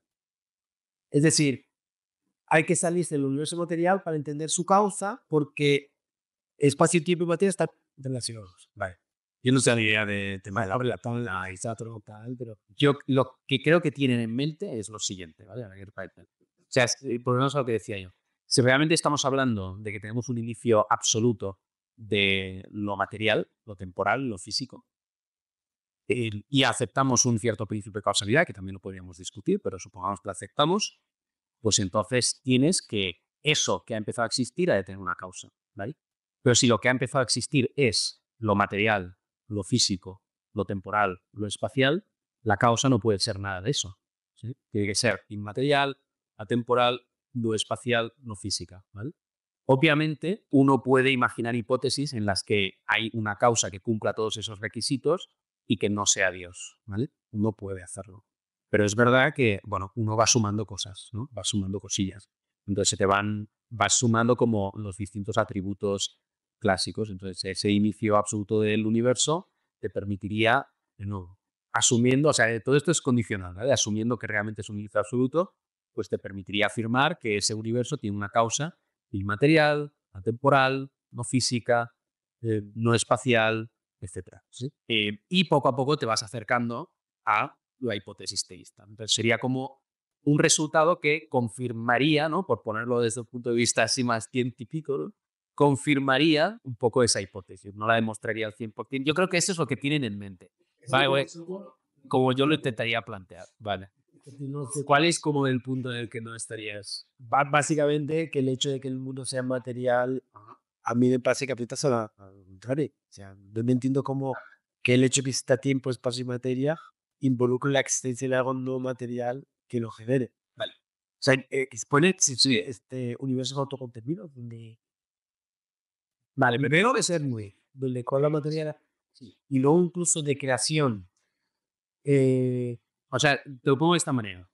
Si tú pensaras que realmente la materia, el espacio, el tiempo, lo físico tiene un inicio absoluto en el tiempo, es decir, que realmente ha empezado a existir, eso no te haría pensar que, vale, pues tiene que haber algo que lo haya producido y por tanto ese algo no puede tener todas estas características que son las que empiezan justamente a existir. ¿Cómo lo ves tú eso? Hay hipótesis sobre la naturaleza del universo, tipo universo simulado, tipo la existencia del universo dentro de un laboratorio. Ahí. Pero entonces no estaríamos hablando de un inicio absoluto de todas esas No, cosas. tenía tu universo simulado, habría que salirse incluso de las leyes de la física. No sabemos cómo sean las leyes de ese universo donde se simula este. Sí. Obviamente es una causa, y esa causa habría que rastrearla más atrás, pero eso podría generar entornos de existencia muy diferentes al nuestro. Sí. Y en universo simulado, pues obviamente es una posibilidad, pero un universo en laboratorio, ya hay teorías físicas de cómo crear un Big Bang de B con un campo inflatón, con unos pequeños gramos de campo inflatón, pues crear el universo, porque toda la materia que existe es a costa de la gravedad, y con una petita de campo inflatón de no sé cuántos gramos, se podría crear un Big Bang. A lo mejor es el mono y que encuentra la forma de crear un Big Bang, y crea un Big Bang, y ser dentro se preguntan quién lo ha creado, y a lo mejor fue un nerd de su laboratorio, que luego quién creó ese nerd. A lo mejor ese nerd tiene un universo muy diferente al nuestro. Y entonces, yo lo que escucho es que tú lo que estás como poniendo en cuestión es la idea de que haya un inicio absoluto, efectivamente, de todo material, temporal, espacial, de todo físico. Sí, Eso es lo que tú podrías. lo que pongo en duda es la teoría del Big Bang nos lleva a 10 a 20 segundos después del verdadero nacimiento. el verdadero nacimiento no lo vemos. Y ese verdad, que no veamos el verdadero nacimiento hace que haya muchas hipótesis de ese verdadero nacimiento. Ese verdadero nacimiento puede ser un universo oscilante que no se puede cargar del todo, o puede ser una creación muy diferente a la creación primitiva. Pero sí creación, al fin y al cabo. Sí, sí, sí. No, o sea, estaría de acuerdo, ¿vale? En el sentido de que entonces lo que estaríamos como negando es la idea de que el Big Bang o lo que sea un inicio absoluto de efectivamente todo lo material, físico y tal. También existe la teoría de eso, pero entiendo el conflicto que tienen. Pues así hay verdaderas teorías del nacimiento de la nada. Que se confrontan. O sea, hay teorías, por ejemplo, que te he comentado alguna vez, de universos hermanos, ¿no? Es verdad que nada de la nada se puede crear, a no ser que sea con pares contrarios. Ya, pero entonces volvemos a lo que estuvimos hablando otra vez, ¿no? De qué estamos entendiendo por nada, exactamente, ¿no? Siempre es verdad que cada vez que surja algo tiene que haber algo detrás. Vale. Entonces, yo lo que yo veo sí, como filósofo es tú tienes muy asumida lo que diríamos de un principio de causalidad. ¿Sí? O sea, tú ves muy claro que si realmente estuviéramos hablando de un inicio absoluto de algo, entonces tiene que haber algo otro que haya producido o causado eso. La línea por la que estás yendo es la de discutir que efectivamente estemos en la situación científica de decir si hay un inicio absoluto de todo lo físico, material, etc. Sí, eso es lo que yo entiendo. Sí. Vale. Y más allá de eso, es si incluso aceptáramos la existencia de un inicio no causal absoluto, queda por ver qué es eso, ¿no? Porque obviamente de ahí el salto a que eso es el Dios del... La religión. Sí, sí, por supuesto. Es otro salto lógico bastante grande. Sí, sí, sí, sí. Yo lo que quiero decir es que si es verdad que hay una cuestión abierta sobre el origen de todo, y esa cuestión abierta sobre el origen de todo permiten diferentes hipótesis, ¿no? Una de ellas es la del dios teísta, que me parece, dentro de las restricciones que ha impuesto la ciencia moderna, que te digo que hay un salto narrativo grande, porque ya el dios abrahámico quizás ya no pega tanto con el Big Bang, o sí, depende cómo tú lo montes, ¿no? Pero es verdad que seguramente a un evangelista de hace 10 siglos le cuenta la teoría del Big Bang y seguramente no le guste, ¿no? Lo que quiero decir es que había un cambio de mentalidad necesario dentro del mundo religioso para adaptarse al descubrimiento científico, lo cual no está necesariamente mal, pero ese mismo cambio de narrativa te tiene que hacer ver que obviamente no es la única hipótesis. Veis Mari, no, estaría de acuerdo. De hecho, hay una cita que mencionan varias veces, no me acuerdo ahora de quién. Déjame que voy a intentar buscarlo. Pero que siempre que la he escuchado muchas veces y siempre que la he escuchado me ha chirriado un montón de, no sé quién, no lo voy a contar, pero un científico, profesor, que decía algo así, a lo mejor te suena. El Big Bang es justo lo que yo habría esperado teniendo solamente el Génesis. ¿Se suena? Que la no, pero de hecho yo sí vi hablando de Dios y dije algo parecido, sí. Sí. Y siempre a mí me ha chirriado porque es en plan, a ver, sí y no, porque tú no puedes sacar el Big Bang del Génesis, ¿no? O sea, es una exageración enorme. Del Génesis a lo mejor puedes sacar la idea de que hay un inicio absoluto. Sí, que las cosas, pero ya está. Entonces sí, si estás interpretado en Big Bang, Entiendo que es un metafórico, ¿no? claro, hiperbólico. ¿No? O sea, ¿no? Pues yo tengo una pregunta para ti. ¿Me puedes hablar? Porque ahí también recuerdo, hay un momento en el que lo mencionan y es algo que he escuchado muchas veces en esta discusión, pero nunca he entendido y se me escapa de mi campo, ¿no? De una cosa que se llama el teorema Bort-Booth-Vilenkin. ¿Te suena? ¿Lo mencionan? No. No, vale, entonces lo dejamos. Me suena que hablan de esto, que sé seguro que lo citan Vilenki en la biografía, para no sé. Sí, aquí está. Vilenki. Vamos a ver, lo voy a buscar. Vilenkin, Alexandre Vilenkin, sí, pues sí. Muy citado, por eso. Sí. Él tiene un teorema como otros físicos, Bort y Guth, según el cual cualquier modelo de universo, lo voy a decir de una manera que seguro que me van a... ¿Vale? Pero estoy yendo de memoria. Y de memoria de lo que me han explicado gente que tampoco es como... ¿Vale? Entonces... Todo bien. ¿Y hoy todo? Muy perro. No, La idea es que es un teorema como según el cual cualquier modelo de universo o de multiverso que incluya una cierta expansión está como condenado a la idea de un vicio. Eso, ¿no? Entonces, por ejemplo, dice, no, aquí ponen una cita de Vilenkin, dice, se dice que un argumento es lo que convence a los hombres razonables y que una prueba es lo que hay que desarrollar como esfuerzo para convencer incluso a un hombre no razonable. Con la prueba establecida, que se supone que es lo que han desarrollado ellos, los cosmólogos no pueden seguir escondiéndose detrás de la posibilidad de un universo con un pasado eterno. No hay más escapatoria, tienen que encarar los problemas de un comienzo cósmico, ¿no? Alexander Vilenkin, coautor con Arvin Borg y Alan Guth, el famoso teorema de cosmología que confirma que el universo tiene un inicio absoluto, ¿no? No sé. Es un... Pero de hecho, Alan Guth es el padre de la teoría inflacionaria. Es una teoría que requiere un campo de inflatón universal eterno. No, es que no deja de ser una teoría eterna. Según esta teoría, realmente hay un campo de existencia fuera de nuestro universo, que es un campo de inflación, y ese campo genera burbujas de forma espontánea cerradas que representan universos, de manera que cada vez que se produce ese fenómeno que forma una burbuja, se genera un Big Bang, haciendo que dentro de ese campo inflacionario creciente eterno se vayan generando esas burbujitas, dando lugar a universos paralelos como se vayan burbujas.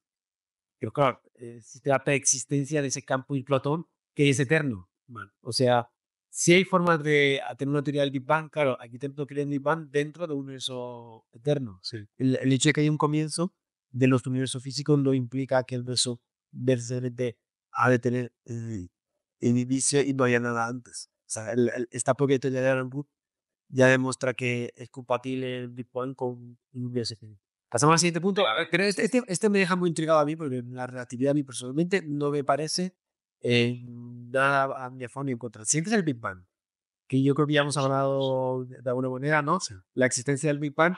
Es importante decir que el Big Bang muchas veces se malinterpreta. La teoría del Big Bang no es la teoría del inicio del universo, sino es la teoría de la expansión del universo. Dicen cómicamente muchos científicos que el Big Bang no fue ni Big ni Bang. Sí. Realmente no hubo una explosión y no fue grande. Y Vaya, si ponéis mejores nombres. Ahora, ¿verdad? la materia oscura tampoco es que sea oscura. Pues, Ahí, la la partícula de Dios, o sea, esa no es científico. No se me. Pero en cualquier caso, lo que quería decir es que la teoría del Big Bang está mal interpretada porque no es una teoría del inicio del universo, sino de un fenómeno que ocurrió después de que el universo ya existiera. El universo es preexistente. Entonces, debería existir como una especie de semilla espacio-temporal con un campo de inflatón que en un momento determinado hiciera una transición, activarse y expandirse. Imagino como una pavenita de maíz que me está haciendo en el este y de... En ese sentido, el Big Bang habla de lo que ocurre en el momento en que esa burbuja se hace grande, pero nada de la preexistencia de esa burbuja. De hecho, la teoría del Big Bang, ya con la teoría de inflación, lo que nos permite entender es cómo el universo se expande y cómo surge la materia a partir de ese universo expansivo. Pero nada nos dice de qué da lugar al universo. Entonces, el Big Bang no es una teoría de la creación del universo. Es la gran confusión. No es una teoría de que el universo nació. De hecho, lo que ocurre cuando tomas la teoría del Big Bang e intentas entender qué hay en el propio inicio del universo, te encuentras con dificultades físico-matemáticas porque las teorías dejan de funcionar, lo cual hace que haya una ventana o un punto de desconocimiento acerca de ciertos instantes del universo a que no tenemos acceso. vale. ¿Qué hay en esos instantes? Pues no lo sabemos. Pero ahí hay posibilidades de universos oscilantes. Es decir, la teoría del Big Bang es una teoría de un universo primitivo que no del universo del nacimiento del universo. Y ese universo primitivo no es incompatible con un universo oscilante. Entonces, es verdad que el universo oscilante genera un poquito de tensión con el fin del universo, porque parece ser que va hacia una muerte térmica, pero yendo hacia el principio, no hay ninguna incompatibilidad de un universo oscilante con la teoría del Big Bang. ¿Vale? O sea, importante, la teoría del Big Bang no es una teoría de la creación del universo. Entonces, tú lo que dirías que es todo esto que estos autores están mencionando no tiene por qué implicar la idea de un inicio absoluto de todo físico. Total. Es una hipótesis, o sea, el Big Bang es un momento posterior al inicio del universo, lo cual no invalida varias hipótesis. Una de ellas es que ese inicio sea absoluto. ¿Vale? Puede haber un inicio absoluto. Hay varias teorías sobre el nacimiento absoluto del universo. Dentro de la ciencia, sin invocar a un dios, es verdad que todo siempre hace que haya algo preexistente. O sea, es verdad que la ciencia no es capaz de una absoluta creación del vacío. No hay forma. Y ahí pedí la razón. Pero esta es una de las posibilidades dentro de una plétora grande de posibilidades de universos oscilantes y de creación al estilo de Hawking, un universo que, que nace sobre sí mismo. A mí siempre me ha parecido también quizás demasiado arriesgada esa idea de que efectivamente solo con la teoría del Big Bang podemos afirmar un inicio absoluto del tiempo, ¿no? Y de hecho, dentro de los argumentos filosóficos a favor de la existencia de Dios, el que parte del inicio absoluto del tiempo se conoce como el argumento Kalam. ¿Sí? Entonces, el argumento Kalam, para apoyar la premisa del inicio absoluto del tiempo, a veces hay gente que utiliza el Big Bang y cosas científicas, pero también hay como argumentos filosóficos. A mí siempre me habían parecido mejores los argumentos filosóficos que la parte más científica. Aunque últimamente tampoco tengo muy claro si esos argumentos filosóficos realmente demuestran como un inicio absoluto de tiempo. En cualquier caso, es importante mencionar este punto, ¿no? Que la teoría del Big Bang sí es una teoría con un firme aporte y verificación en el mundo de la ciencia. Es una teoría que está muy bien favorecida, pero no nos habla del origen del universo. En cualquier caso, es un punto que ya hemos hablado tú y yo aquí.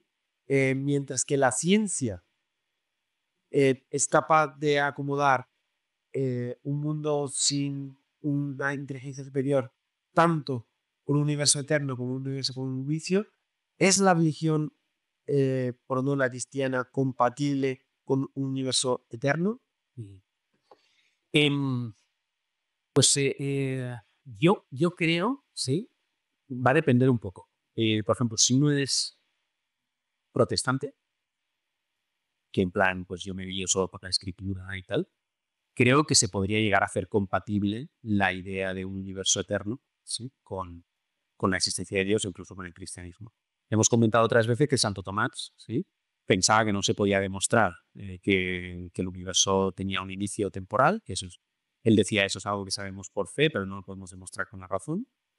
Y él pensaba, Dios, si hubiera querido, habría podido crear un universo eterno. Entonces, a Santo Tomás, si uno le hubiera de alguna manera demostrado, que tampoco se puede hacer, pero si uno le hubiera demostrado que el universo es eterno, hubiera dicho, bueno, vale, ok, pero Dios sigue siendo necesario para explicar cómo es que existe un universo eterno. ¿Sí? Entonces, creo que un universo eterno es perfectamente encajable dentro del teísmo, ¿sí? Se podría encajar dentro del cristianismo si uno es protestante, ¿sí? Y la única duda que tengo es si una persona que es católica, por ejemplo, o que tenga que regirse como los ortodoxos por algunas afirmaciones definitivas de concilios y tal, si eso lo puede hacer compatible. Porque yo sí que tenía entendido que la idea de un inicio absoluto de la materia, ¿sí? Es como un dogma dentro de la Iglesia. Pero yo le dije eso en el primer capítulo, entonces me escribió varias personas diciendo, bueno, eso a lo mejor no es de todo así y tal. Entonces, no tengo claro. ¿No? Vale. Yo pensaba que sí, tenía entendido que sí. De hecho, por ejemplo, Santo Tomás decía, por fe sabemos que el universo tiene un inicio, ¿no? Tiene un inicio temporal. Pero no sé, a lo mejor se puede hacer compatible, no lo sé. Yo mi inclinación es a pensar que no sería compatible un universo eterno con el catolicismo, por ejemplo. Pero podría dejar la puerta abierta por lo que me dijeron otras personas. Vale, aquí tengo dos pequeñas preguntas para ti y dos líneas de observación. ¿Cómo quedan dentro del mundo del panorama religioso aquellas personas que siguen pensando que el universo tiene 4.000 años? o aquellas personas ajenas al Big Bang, estén pensando que el universo es el creacionismo, por tanto. ¿Cómo queda? ¿Qué quieres decir? ¿Qué oposición tienen dentro de la religión? ¿Sigue existiendo ese tipo de Sí, a ver, reflexiones? existen, yo creo que es un fenómeno mucho más presente en el mundo, digamos, americano, sí, es un fenómeno muy americano, muy del mundo protestante también, aunque incluso dentro del mundo protestante creo, bueno, eso no sé, no puedo afirmar con seguridad, pero creo que es más un movimiento minoritario fringe, sí. Pero, por ejemplo, dentro de la Iglesia Católica, aunque obviamente habrá gente, hay de todo en la viña del Señor, no es una posición que la Iglesia sostenga para nada, casi al contrario. O sea, la Iglesia muchas veces, varios papas como que han no sé cómo decirlo, no sé qué para utilizar, pero han visto con buenos ojos los desarrollos científicos, los han animado. Entonces, no es algo que genere realmente un problema. Es cierto que habrá gente, pero como en todas partes, ¿no? Mm, Siempre hay gente como que se sale un poquito de lo mismo. ¿Y cómo se acomoda la existencia del ser humano a un universo que es creado de una forma tan indirecta? Porque al final Ajá, la Biblia se habla de una creación del ser humano como sí. más intervencionistas. Sin embargo, la creación del universo parece muy poco intervencionista. Entonces, ahí parece una tensión entre la palabra religiosa y el hecho científico. Claro, ¿Cómo lo vemos? sí, yo creo que hay que entender un poco cuál es el objetivo del texto, ¿sí? De Génesis, cuál es la audiencia que Génesis tiene en mente y cuál es el mensaje principal que quiere transmitirle a esa audiencia en concreto. Em, y yo creo que cuando uno tiene todo eso en cuenta, pues bueno, se da cuenta de que el texto está dirigido a una audiencia que no tiene el interés que nosotros tenemos en estas cuestiones que podríamos llamar más científicas, que es una audiencia en general, pues iletrada, etcétera, etcétera, que está en un contexto politeísta en el que los astros son dioses, en el que las cosas materiales a veces pueden ser también dioses, ¿no? Como los ídolos y tal. Entonces yo creo que lo que le interesa al texto es como dejar bien asentadas 3 o 4 ideas que son: solo hay un Dios, ese Dios es el Dios de Israel, es el que ha creado todas las cosas, ha creado incluso esas cosas que otros pueblos dicen que son dioses, como el sol y la luna, y ha creado al ser humano con un propósito especial, ¿no? Como esos son los mensajes que quiere dejar claros el texto, y los transmite utilizando el lenguaje y las imágenes culturales de ese momento, ¿no? Alegórico. Claro, lo transmite en un sentido alegórico. Es un poco como cuando, o sea, creo que esto, o sea, nosotros mismos lo hacemos cuando queremos, por ejemplo, enseñar, incluso cuando queremos enseñar ciencia a los niños. Yo tengo muchos libros de ciencia para niños en casa, y pues hay muchas licencias que se toma el autor porque lo que le interesa transmitir es una cosa, ¿no? En plan, pues yo qué sé, un libro sobre el cuerpo humano y las células son personas y son personitas y tal. Entonces, bueno, pues un niño a lo mejor se puede llevar la impresión de que efectivamente dentro de su cuerpo hay personitas. Y eso es erróneo. Pero al autor no le importa tanto eso, porque lo que le interesa transmitir es pues que el niño aprenda pues que hay unos ciertos sistemas o mecanismos dentro de su cuerpo, que empieza a aprender ciertos términos y tal, ¿no? Entonces yo creo que incluso a veces nosotros vemos que es completamente permisible tomar ese tipo de licencias a la hora de transmitir incluso un mensaje científico, ¿no? Entonces ya si incluso el texto uno entiende que no se está y que no pretende transmitir un mensaje científico, sino más un mensaje teológico, pues se va a tomar incluso todavía más licencias con eso. Todo eso yo siempre lo he entendido, pero hay un punto, a ver si me puedes ayudar con esto, en el que me sigue generando confusión, porque yo es verdad que acomodo más fácilmente en el universo un Dios ajeno a la existencia humana, más hacia lo exterior y todas estas cosas, porque del Big Bang a la existencia del ser humano y incluyendo la evolución, si existe una inteligencia que ha creado el universo, se ve que es una inteligencia que no están necesariamente, o sea, si es verdad, no, si digo que era el ser humano, lo crearía directamente.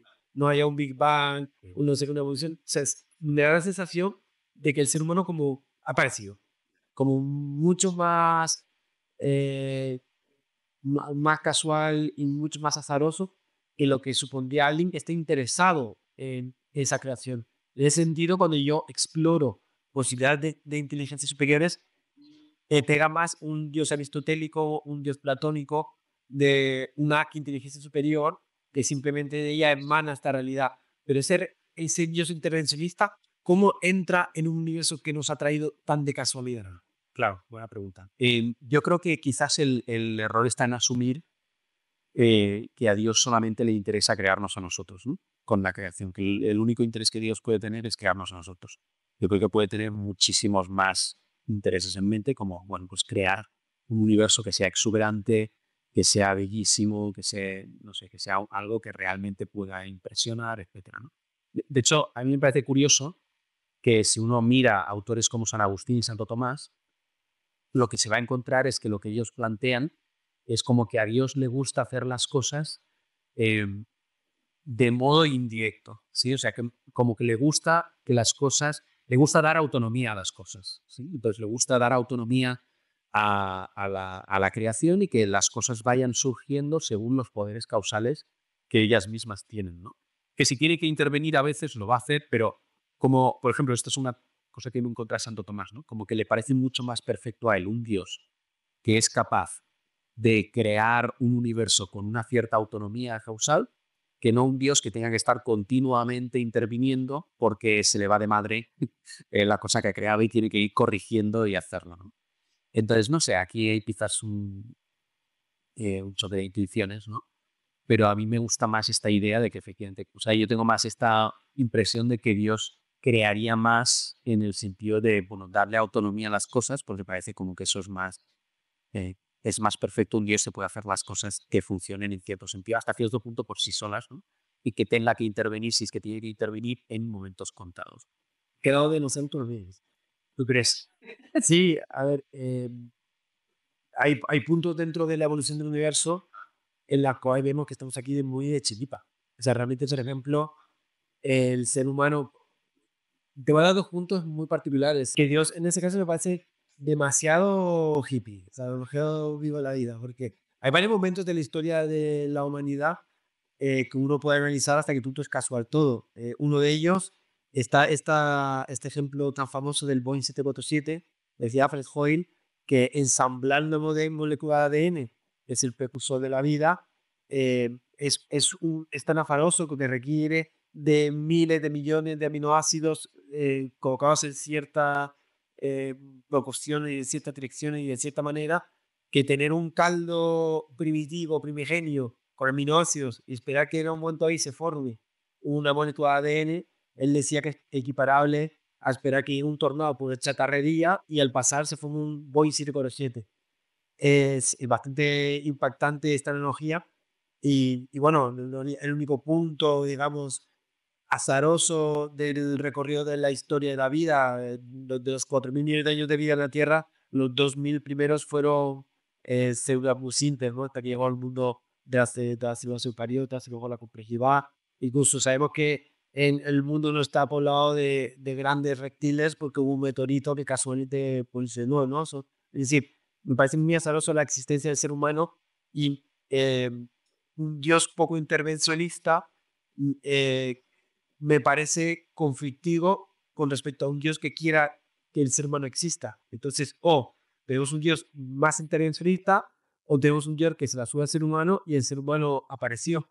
A mí me hacen las dos posibilidades. No sé cómo es. Sí, o sea, yo diría, claro, todas esas cosas son casuales si uno las ve desde una cosmovisión determinada, pero desde otra cosmovisión no son casuales. O sea, esa cosmovisión. O sea, una cosmovisión en la que justamente lo que hay detrás de todas las cosas sea eso, un agente inteligente, un plan que tenga una especie de, o que haya imbuido de alguna manera el universo con una cierta direccionalidad, ¿sabes? Que no necesariamente sea un Dios intervencionista en el sentido de que directamente esté interviniendo continuamente, pero que haya imbuido en las cosas, pues eso es lo que tú decías, una cierta direccionalidad no física, o que se permita dirigir, ¿sí?, los acontecimientos hacia un cierto fin o en una cierta dirección, ¿no?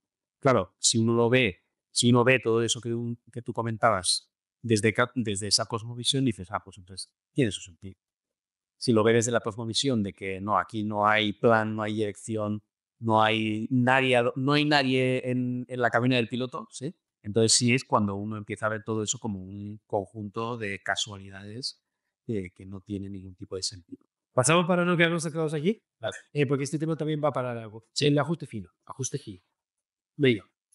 El ajuste fino se define como cuando estudiamos el universo y vemos sus propiedades físicas, en particular vamos a las constantes más importantes o los parámetros más importantes que constituyen el universo, vemos que existen en unos valores muy determinados que son precisamente los que hacen posible un universo complejo con riqueza estructural, no solo inerte, sino viva. Es decir, si el universo fue creado imaginemos, por un panel de comandos o una consola, ha requerido un conjunto de valores de ciertos parámetros que tienen una amplitud de existencia tan pequeña que parece que han sido ajustados finamente. Eso es cierto, realmente cambias cualquiera de los parámetros físicos del universo, lo modificas un poco y el universo se va al carajo. Es decir, eh, no es necesaria la existencia de un universo con estas propiedades físicas, sino que más bien parece pues como casual. Esto es el ajuste fino, solamente esto. No, hay muchas formas de... La pregunta, el ajuste fino trae una pregunta. El universo presenta unas características físicas muy determinadas y tales que nos permiten a nosotros existir. La pregunta es por qué tiene sus valores tan precisos y no otra combinación de las infinitas combinaciones que existen. Ese es el planteamiento de ajuste fino que obviamente da a muchas cosas, ¿no? Sí. A mí personalmente, el ajuste fino sí que me parece me gusta. O sea, me puede... ¿Y el tercer hijo? No, pues, caímos. Niño, ajuste fino. O sea, a mí personalmente sí que me parece, no voy a llamar una prueba en el sentido absoluto, tal, pero sí que me parece un punto que fuertemente indica, o que tiene, voy a decirlo de esta manera, es muchísimo más esperable, muchísimo más eh, probable bajo la hipótesis teísta que bajo la hipótesis contraria, ¿sí? Bajo la hipótesis de que no, aquí no hay nadie al volante. Sé que hay alternativas y tal, pero ninguna me parece convincente. No solo con lo es. Hice un video al respecto hace muy poquito, así que lo tengo muy fresco. Está también relacionado con el principio antrópico. De podemos hacer un episodio sobre esto. De hecho, va para eso, sí. Lo voy a mencionar un poquito las diferentes posibilidades de este principio, de este ajuste fino. Excepto con las leyes físicas actuales, hay varios parámetros muy particulares que tienen valores muy finamente ajustados. Posibilidades. La primera es que haya sido Dios. Es una posibilidad, Dios o quien sea, una inteligencia, un friki de su laboratorio, quien sea, la cosa las colocó para que el universo pueda evolucionar dentro de unas reglas que permiten estructura. Es la posibilidad número uno. La posibilidad número dos, que a mí es la que más me gusta y me parece más interesante, es que a lo largo de la historia de la física, ya, primero hay que tener una cosa en cuenta, tanto para ateos como para religiosos que quieren usar la ciencia como una prueba, es que la ciencia sigue en pañal. Sí. O sea, me molesta cuando dice alguien, no, la ciencia muestra que Dios no existe. No, la ciencia es una herramienta humana para entender el mundo, muy precaria en el estado actual, porque hay muchas cosas que se desconocen. ¿Cómo puede ser tan valiente con el estado actual de la ciencia para negar o afirmar categóricamente algo? Esto también va con el ajuste fino en el sentido de que a lo largo de la historia hemos visto como cosas que parecían ajustadas finamente, realmente cuando se estudiaron con una mayor amplitud y con nuevas formas de entender el universo, se descubrió que no era así, sino que simplemente era una característica propia de una teoría incompleta. Mm. Em, te, te- te puedo dar ejemplos puntuales. La velocidad de la luz al principio parece una cantidad caprichosa, luego se ve que está relacionado con otras constantes del universo, tales que la cantidad, la velocidad de la luz no puede ser nota, tiene que ser pesa. Al principio parece caprichosa, sí, en ese momento parecía caprichosa, luego se entiende la teoría del electromagnetismo, te das cuenta de que no, está relacionado con las propiedades de vacío. Entonces ya no es una cantidad caprichosa, sino que tiene una explicación. La historia del ser humano, básicamente la ciencia del ser humano es muchas cantidades caprichosas y poco a poco se han ido explicando. Ya quedan 20. La teoría que tenemos del universo en definitiva, no. Lo que da pie a que existan teorías mejores. ¿Esas teorías mejores pueden acomodar esos 24 parámetros? Sí. Entonces, puede que algún día demostremos que el universo no pueda tener otros valores. Sí, o sea, a lo mejor dentro de en 1000 años existe una teoría física tal que estos valores que parecen caprichosos no son necesarios. Hay teorías que fuerzan a que sus valores sean así. La palabra la palabra clave aquí es necesidad. Que hay una necesidad que el universo solo puede ser de esta manera. Si solo puede ser de esta manera, ya no es necesario un ajuste fino. Falta un diseño inteligente del universo. Esa es la segunda alternativa. La tercera, que está relacionada con el principio trópico, y es que Quiero comentar algo sobre la segunda, porque, o sea, yo lo que diría es, eso me parece un motivo para no afirmar nada de modo categórico, ¿sí? Pero creo que eso puede ir también en la otra dirección. O sea, también puede ser que en el futuro haya una teoría física que justamente lo que haga es enquistar más el problema, ¿sabes? O sea, que se muestre que o hay más o hay unas pocas menos, pero siguen estando ahí de constantes, se parecen finamente ajustadas y tal, ¿no? Y luego yo creo, a ver qué piensas de esto, pero yo creo que incluso si se llegase a demostrar que el universo no puede ser de otra manera, yo creo que eso realmente no resolvería el problema, porque me seguiría pareciendo como muy sorprendente, bajo la hipótesis materialista TEA, que el universo no pudiera ser de otra manera que justo aquella que es capaz de acogernos a nosotros. Es como, pues qué suerte, ¿no? O sea, a mí me parecería como, me seguiría pareciendo algo muy sorprendente bajo la hipótesis materialista TEA, y en cambio bajo la hipótesis teísta o hipótesis similares a la teísta, me parecería algo más esperable, ¿sabes? No sé cómo ves tú eso. En la hipótesis materialista TEA, aboga por un universo autónomo, donde no haya nada, ningún tipo de intervención. Y el hecho de que solo haya una posibilidad le da autonomía.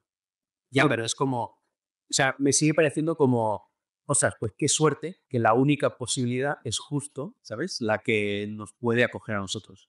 Me sigue pareciendo algo que bajo esa hipótesis es como, tiene un punto de fortuito. No sé si se entiende lo que quiero decir. Se entiende lo que quieres decir y sí me parece razonable que en función de cuál sea tu percepción de ese esquema, pues puede ser algo que vaya a favor o en contra de tu hipótesis inicial.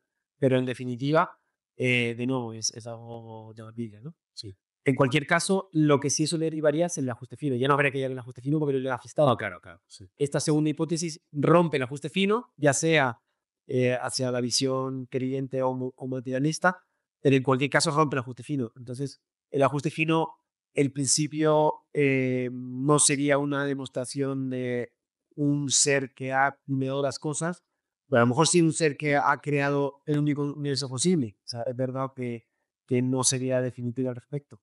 Y la tercera posibilidad es que este universo exista dentro de una plétora de universos, tales que cada universo tiene una combinación diferente de estos parámetros, pero lo mismo que existe este universo donde los parámetros casualmente han coincidido en cierta ristra de valores propicios, hay otro universo ahí que nació y murió, otro donde no existen estrellas pero sí existen galaxias, otro donde tal, otro se fue a la verga, o sea, infinitos universos. Sí. Con infinitas combinaciones de parámetros y dirás tú, oye, qué casualidad que estamos justo en el que hay vida. No, la casualidad, lo que solo puede estar alguien pensando cosas como nuestras, está en uno que tiene vida, está relacionado con el principio antrópico. Sí. Esta sería la otra opción, que la riqueza del universo sea muy amplia, multiverso, tal que cada uno tiene combinaciones distintas y habiendo infinitas combinaciones, ya no es raro que una de ellas pues tenga la adecuada. Y como lanzas la lotería, pues obviamente si la hacen 1000 veces la lotería, pues todo el mundo va a salir. Sí.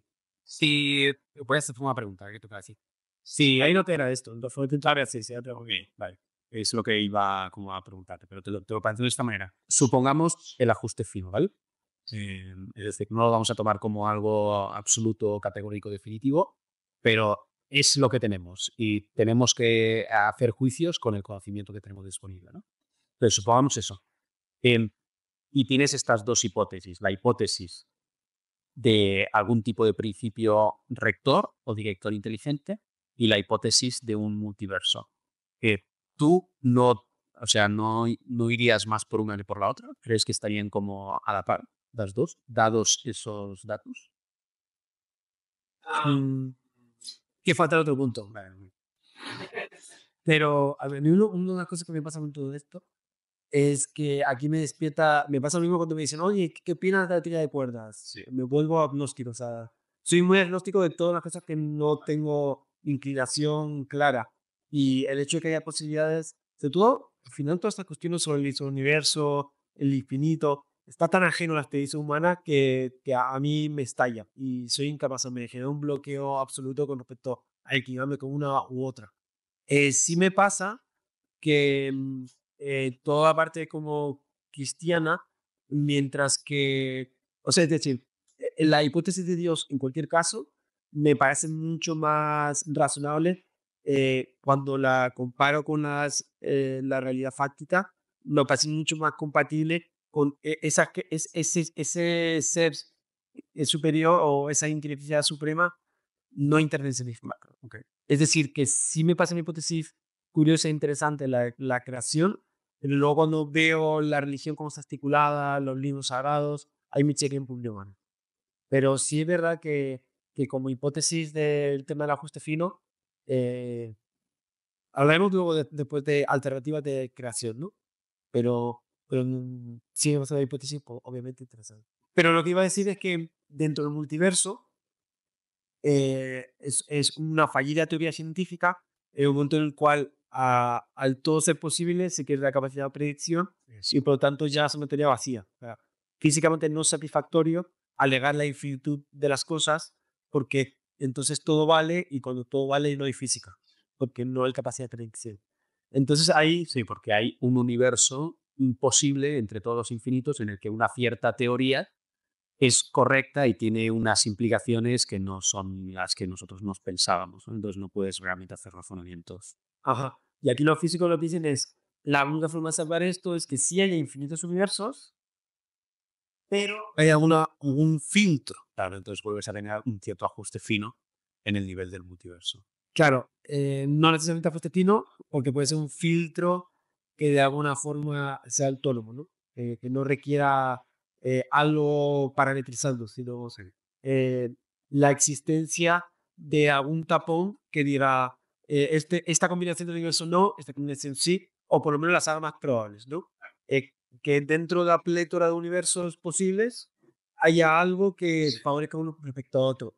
En ese vídeo de YouTube saqué un ejemplo de cómo podría ser ese filtro. Es más un juego que una teoría seria. Y es que imagínate que en los universos se crean multiplicidad de universos debido a que cada vez que hay una estrella de implosión y genera un ojo negro, está creando un universo paralelo. Si ese universo paralelo hereda las propiedades del universo padre y lo hace pero con pequeñas modificaciones aleatorias, de alguna forma, dentro de esa reproducción de universos paralelos, se va a producir algo parecido a un darwinismo, Sí. donde van a empezar a ser más comunes los universos donde se ven más agujeros negros. Dentro de esa multiplicidad, es un universo paralelo, va a haber una especie de principio rector o direccionalidad, favoreciendo universos con agujeros negros. Los agujeros negros vienen de estrellas, va a aparecer un universo con estrellas. Y las estrellas son proclives a tener planetas alrededor, pues de alguna forma son universos que favorecen la formación de estructuras. Eso, dentro de infinitud, daría un pico de probabilidad en universos de una determinada característica y eso ya permitiría, pues, esta teoría de multiplicidad de valores, pues ya emitiría que se hiciera física, ¿no? Se salvaría hasta así. ¿Qué problema le ves a eso? Bueno, pues había una premisa un poco rara. Yo no genero un Big Bang, pero cambio un poco pero es un poco Sí, eso va a empezar. es lo que te decía, o sea, a lo mejor no le queremos llamar ajuste fino, pero sigues necesitando que el multiverso siga unas leyes muy concretas en las que justamente eso sea posible y sea más probable que no cualquier otra de las posibilidades. Y eso parece otra vez estar, que estás como repitiendo el mismo problema en esencia en otro nivel. En verdad, el materialismo teórico siempre va a caer en la misma cuestión. Por muy autónomo que sea todo, va a surgir la pregunta que haces tú. Esa cosa que está ahí autónoma, ¿de dónde viene? Es verdad que el darwinismo permite la existencia autónoma del ser humano. Es verdad que el Big Bang permite la existencia autónoma del universo con estructura. Es verdad que poco a poco hemos, sé que decía a Napoleón, "Ay, ¿dónde está tu Dios, Laplace? En esta teoría. No, no necesita un Dios, pues las cosas ya se mueven y evolucionan sin necesidad de alguien que esté pulsando. Pero es verdad que poco a poco hemos quitado el dedo de Dios en el universo, se ha quitado el Dios en la canción de la biología, hemos quitado al Dios en la aparición de la inteligencia, hemos quitado al Dios en la aparición de los planetas, de las estrellas, de la evolución del cosmos, le hemos quitado todos los dedos donde Dios podía intervenir, menos en el inicio, obviamente, que es lo que dices tú. Si tú vale todo esto, está de forma autónoma, pero ¿por qué si existo en un inicio? Y ese dedo no puedo quitar. Es el verdadero problema de la visión monolítica, ¿no? La última es la que ya me deja ojiplático, la biología. Vale. Algo que permitió que se pasara del vientre lo vivo. Esto, bueno, pues dice que aquí hay un organismo inmenso y que no se puede ver solo a la ley del azar, ¿no? Claro. Permitió probabilidad. Yo esto, de nuevo, se vuelve a escapar muchísimo de mi campo y es un tema en el que nunca me he metido, pero yo creo que es todavía una cuestión como demasiado abierta como para decir que ese abismo entre lo inerte y lo vivo es realmente infranqueable por causas naturales, ¿sabes? No sé cómo es. A mí, de hecho, es de la que más dudas me despierta. Por varias razones. La primera es verdad que hemos conseguido una biología autónoma. Pero de nuevo, pero es muy, Cuando tienes ya la vida, ¿no? Cuando Sí. tienes... una vez tú pones en marcha el mecanismo de la vida, ya todo surge de forma natural con millones de años de tiempo para que las cosas se acomoden. De aquí surgen dos cuestiones. La primera es el propio origen del universo, que es algo difícil de precipitar, pero no el propio origen de la vida. De nuevo, hay un gran misterio de por qué la vida se creó, cómo se creó, y luego hay un verdadero grandísimo misterio. El universo, la Tierra llega a formarse hace 4.000 millones de años. El Sol, más o menos de la misma época, 4.000 millones de años. La vida surgió en la Tierra muy poquito después de eso. De hecho, al principio la Tierra era incandescente, sin atmósfera, o sea, una atmósfera tóxica y era absolutamente incompatible con la vida por cuál era su estado. La Tierra poco a poco se fue enfriando y poco a poco fue adoptando el aspecto que nos es familiar en un proceso gradual en el que la vida surgió tan pronto como vivo. Es muy curioso eso. Y luego que en química y en biología se tiende a entender la vida como un proceso químico em, que hace poco tiempo, hace unas décadas, se pensaba que era bastante eh, fácil de producirse y por lo tanto de ahí que viene la teoría de que seguramente en el universo hay mucha vida, muchos planetas pero fíjate en la Tierra, en toda la historia de la vida de la Tierra solo surgió una vez la vida y surgió tan pronto como pudo, pero solo una vez. O sea, todos los seres vivos de la Tierra son parientes de un primer de una primera molécula primigenia, se llama Luca, el primer ancestro, ¿no? de existencia de vida. Hubo un Luca, hubo la formación de la evolución de lo que iba a ser humano, pero solo una vez me entera. Y eso me parece curioso porque si fuera un proceso químico tan fácil de tal, podría haber otros procesos paralelos o en otros momentos en la vida existió de una forma muy simple en los dominios de años, universos que iban en puntos diferentes, por estructuras diferentes. No, solo existió una, o creemos que solo existió una. Y eso me hace replantearme hasta qué punto la biología eh, es un proceso tan straightforward, tan natural. No sé. No. No sé qué opinas. Es que ya te digo, es un campo que se me escapa Un día mucho. podemos traer a un escritor de la vida que nos cuente un poquito cómo se originó la vida. Pero hay muchos interrogantes acerca del origen de la vida y esos interrogantes se plantean como misterios y esos misterios no dejan de ser un salto muy grande en cuanto a que pasamos de una sopa inerte a de repente una molécula con capacidad de replicarse y ese proceso no puedo decir, obviamente no me malinterpreten, ese salto no requiere una intervención divina, no es necesario involucrar una actuación milagrosa o algo extraordinario fuera de lo físico, pero que sí es un misterio. Todo misterio requiere una comprensión más profunda y bueno, pues es de esas cosas que uno le genera curiosidad cuando tiene ese espíritu científico de qué pasa, ¿no? ¿Cómo supe eso? Sí.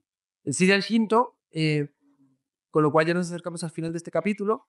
en el cual hemos analizado 20 páginas de contenido. Sí. Pero sí creo que son las 20 más claras porque Sí, luego el resto es desarrollo de las ideas que han presentado. decía que había 3 dimensiones en este libro. Uno respecto a las pruebas Sí. y creo que ya podemos concluir respecto a las pruebas. ¿Cuál sería tu conclusión? Al la mía. A ver, mi conclusión es lo que decíamos, ¿no? Creo que hay algunas cosas, tú lo has dicho, ¿no? Con la palabra saltos. Hemos estado mencionando con el tema del Big Bang y tal. Creo que se toman por demasiado establecidas cosas que a lo mejor no lo están, ¿no? Yo el lado del ajuste fino lo veo más como lo ven ellos que a lo mejor que como lo ves tú, pero quizás sí que lo vería más cuestionable toda la parte del Big Bang, de utilizar el Big Bang como de ese modo tan claro como que apunta justamente a esa línea, ¿no? Yo no iría por ese camino, pero no sé. A mí me parece que son principios científicos bien establecidos, que están bien explicados y documentados, pero que muy a la ligera se usan para saltar luego un juicio final que no es tan obvia. Se escudan en una definición muy amplia de prueba para probar la existencia de Dios con teoría científica, que lo máximo que pueden hacer es lo que hemos hablado dentro de esa inclinación bayesiana a entender esta multiplicidad de hipótesis, poder inclinar avanzas hacia un lado hacia el otro, pero dentro de un rango probabilístico, no tanto como algo definitorio. O sea, creo que se han columpiado un poquito con la definición de pruebas y han sido muy valientes a saltar a la prueba final. Sí he de mencionar que este libro me puso de mal humor. Te puso de mal humor primero porque es verdad que me parece manipulador la forma de saltar de estos hechos científicos a las conclusiones. Me parece manipulador, poco legítimo y me parece poco honesto. No me gusta porque lo hace de una manera que a una persona que no tiene formación científica le puede parecer muy plausible y llevarle a un tipo de razonamiento que no me parece justo. Pero más de mal humor difuso, y aquí sí viene a decir que creo que roza lo ilegal en la prisión. Es que ya te digo, el canal del libro lo que hace es, quiero llegar aquí, tengo esto, pues en vez de hacer que esto vaya aquí, hacer que esto vaya aquí. Hay un libro maravilloso de Andrea Yerbe, de Jorge Valide, se llama, que habla de cómo la remisión contrariamente a la ciencia lo que hace es manipular la realidad para que se adapte aquí a un discurso narrativo. Es un poco lo que hace, manipula la realidad y este es el ejemplo, ¿no? Cómo está manipulando un poquito la historia para que es como una línea narrativa que no es correcta y que suena muy bien, pero que no es la realidad. Y ahí en particular hay varios capítulos donde fuerza la historia. Hay un capítulo en el que habla de cómo los creadores de la teoría del Big Bang fueron perseguidos y eran rusos y fueron perseguidos porque la teoría del Big Bang Apuntaba al inicio absoluto y por tanto apuntaba a un y creador. claro, los estados soviéticos son ateos y por lo tanto fueron perseguidos por el régimen de Stalin y de Lenin hasta acabar con ellos y entonces hay una parte en la que aparece una teoría de conspiración en la que un montón de científicos fueron hallados muertos y perseguidos por esto cuando no, la verdad que no me sé los hechos históricos de todos los científicos que menciona. Lo sigo buscando, no es fácil encontrar sobre ellas porque muchos de ellos son muy desconocidos, pero sí hay dos que sí puedo desacreditar. Es decir, hay 8, menciona 8, hay 2 que sí conozco y por lo tanto los puedo desacreditar, el resto no porque apenas encontré información. Pero bueno, Lo chisto que hago, exacto, sí.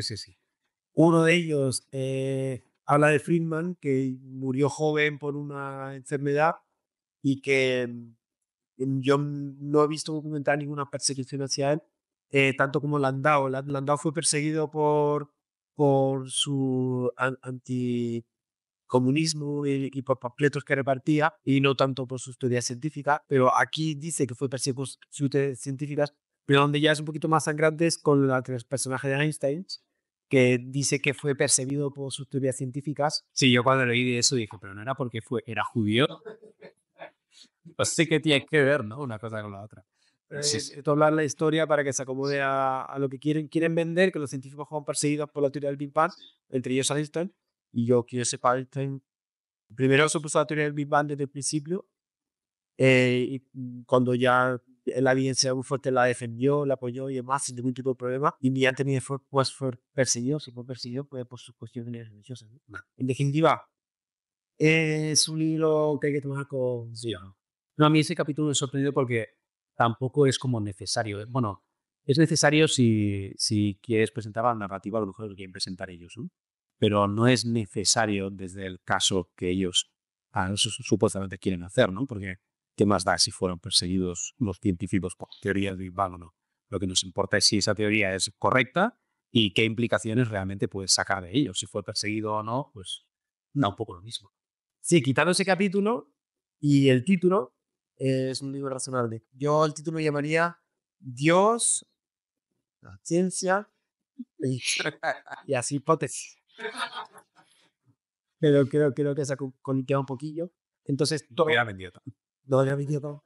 Tómenlo con cuidado y contrasten porque bueno, me parece especialmente peligroso porque está dulzón. O sea, hay también otro problema que le vi es que es demasiado ambicioso porque se pone a hablar también. O sea, dice, vale, te voy a hablar del Big Bang, te voy a hablar del ajuste fino, te voy a hablar ahora de la persecución a los científicos, te voy a hablar después, te voy a hablar de lo que creen los científicos. Luego Fátima, te voy a meter Fátima por amigo. Luego la escritura, ¿no? Entonces es como, sí, ya sé que tienes 600 páginas, pero quizás es incluso demasiado ambicioso para un libro de 600 páginas, ¿no? Pero bueno. Muy bien, pues con esto cerramos este capítulo. Espero que les haya gustado, que se haya traído pues nuevo conocimiento y sobre todo felicidad porque al final son libros que me salen también Sí. usa como reflexión, debatan, que yo creo que es muy interesante y tengan cuidadito porque es verdad que poco a poco también es verdad que están progresando este tipo de ideas y hay otros libros, no es el único y hay otro tipo de contenido. Tengan cuidado porque muchas veces se agarran a justificaciones y alegatos que no tienen desde el punto de vista filosófico ni científico. Esto ha sido todo. Lo vemos en el siguiente capítulo. Que Higgs es Es decir,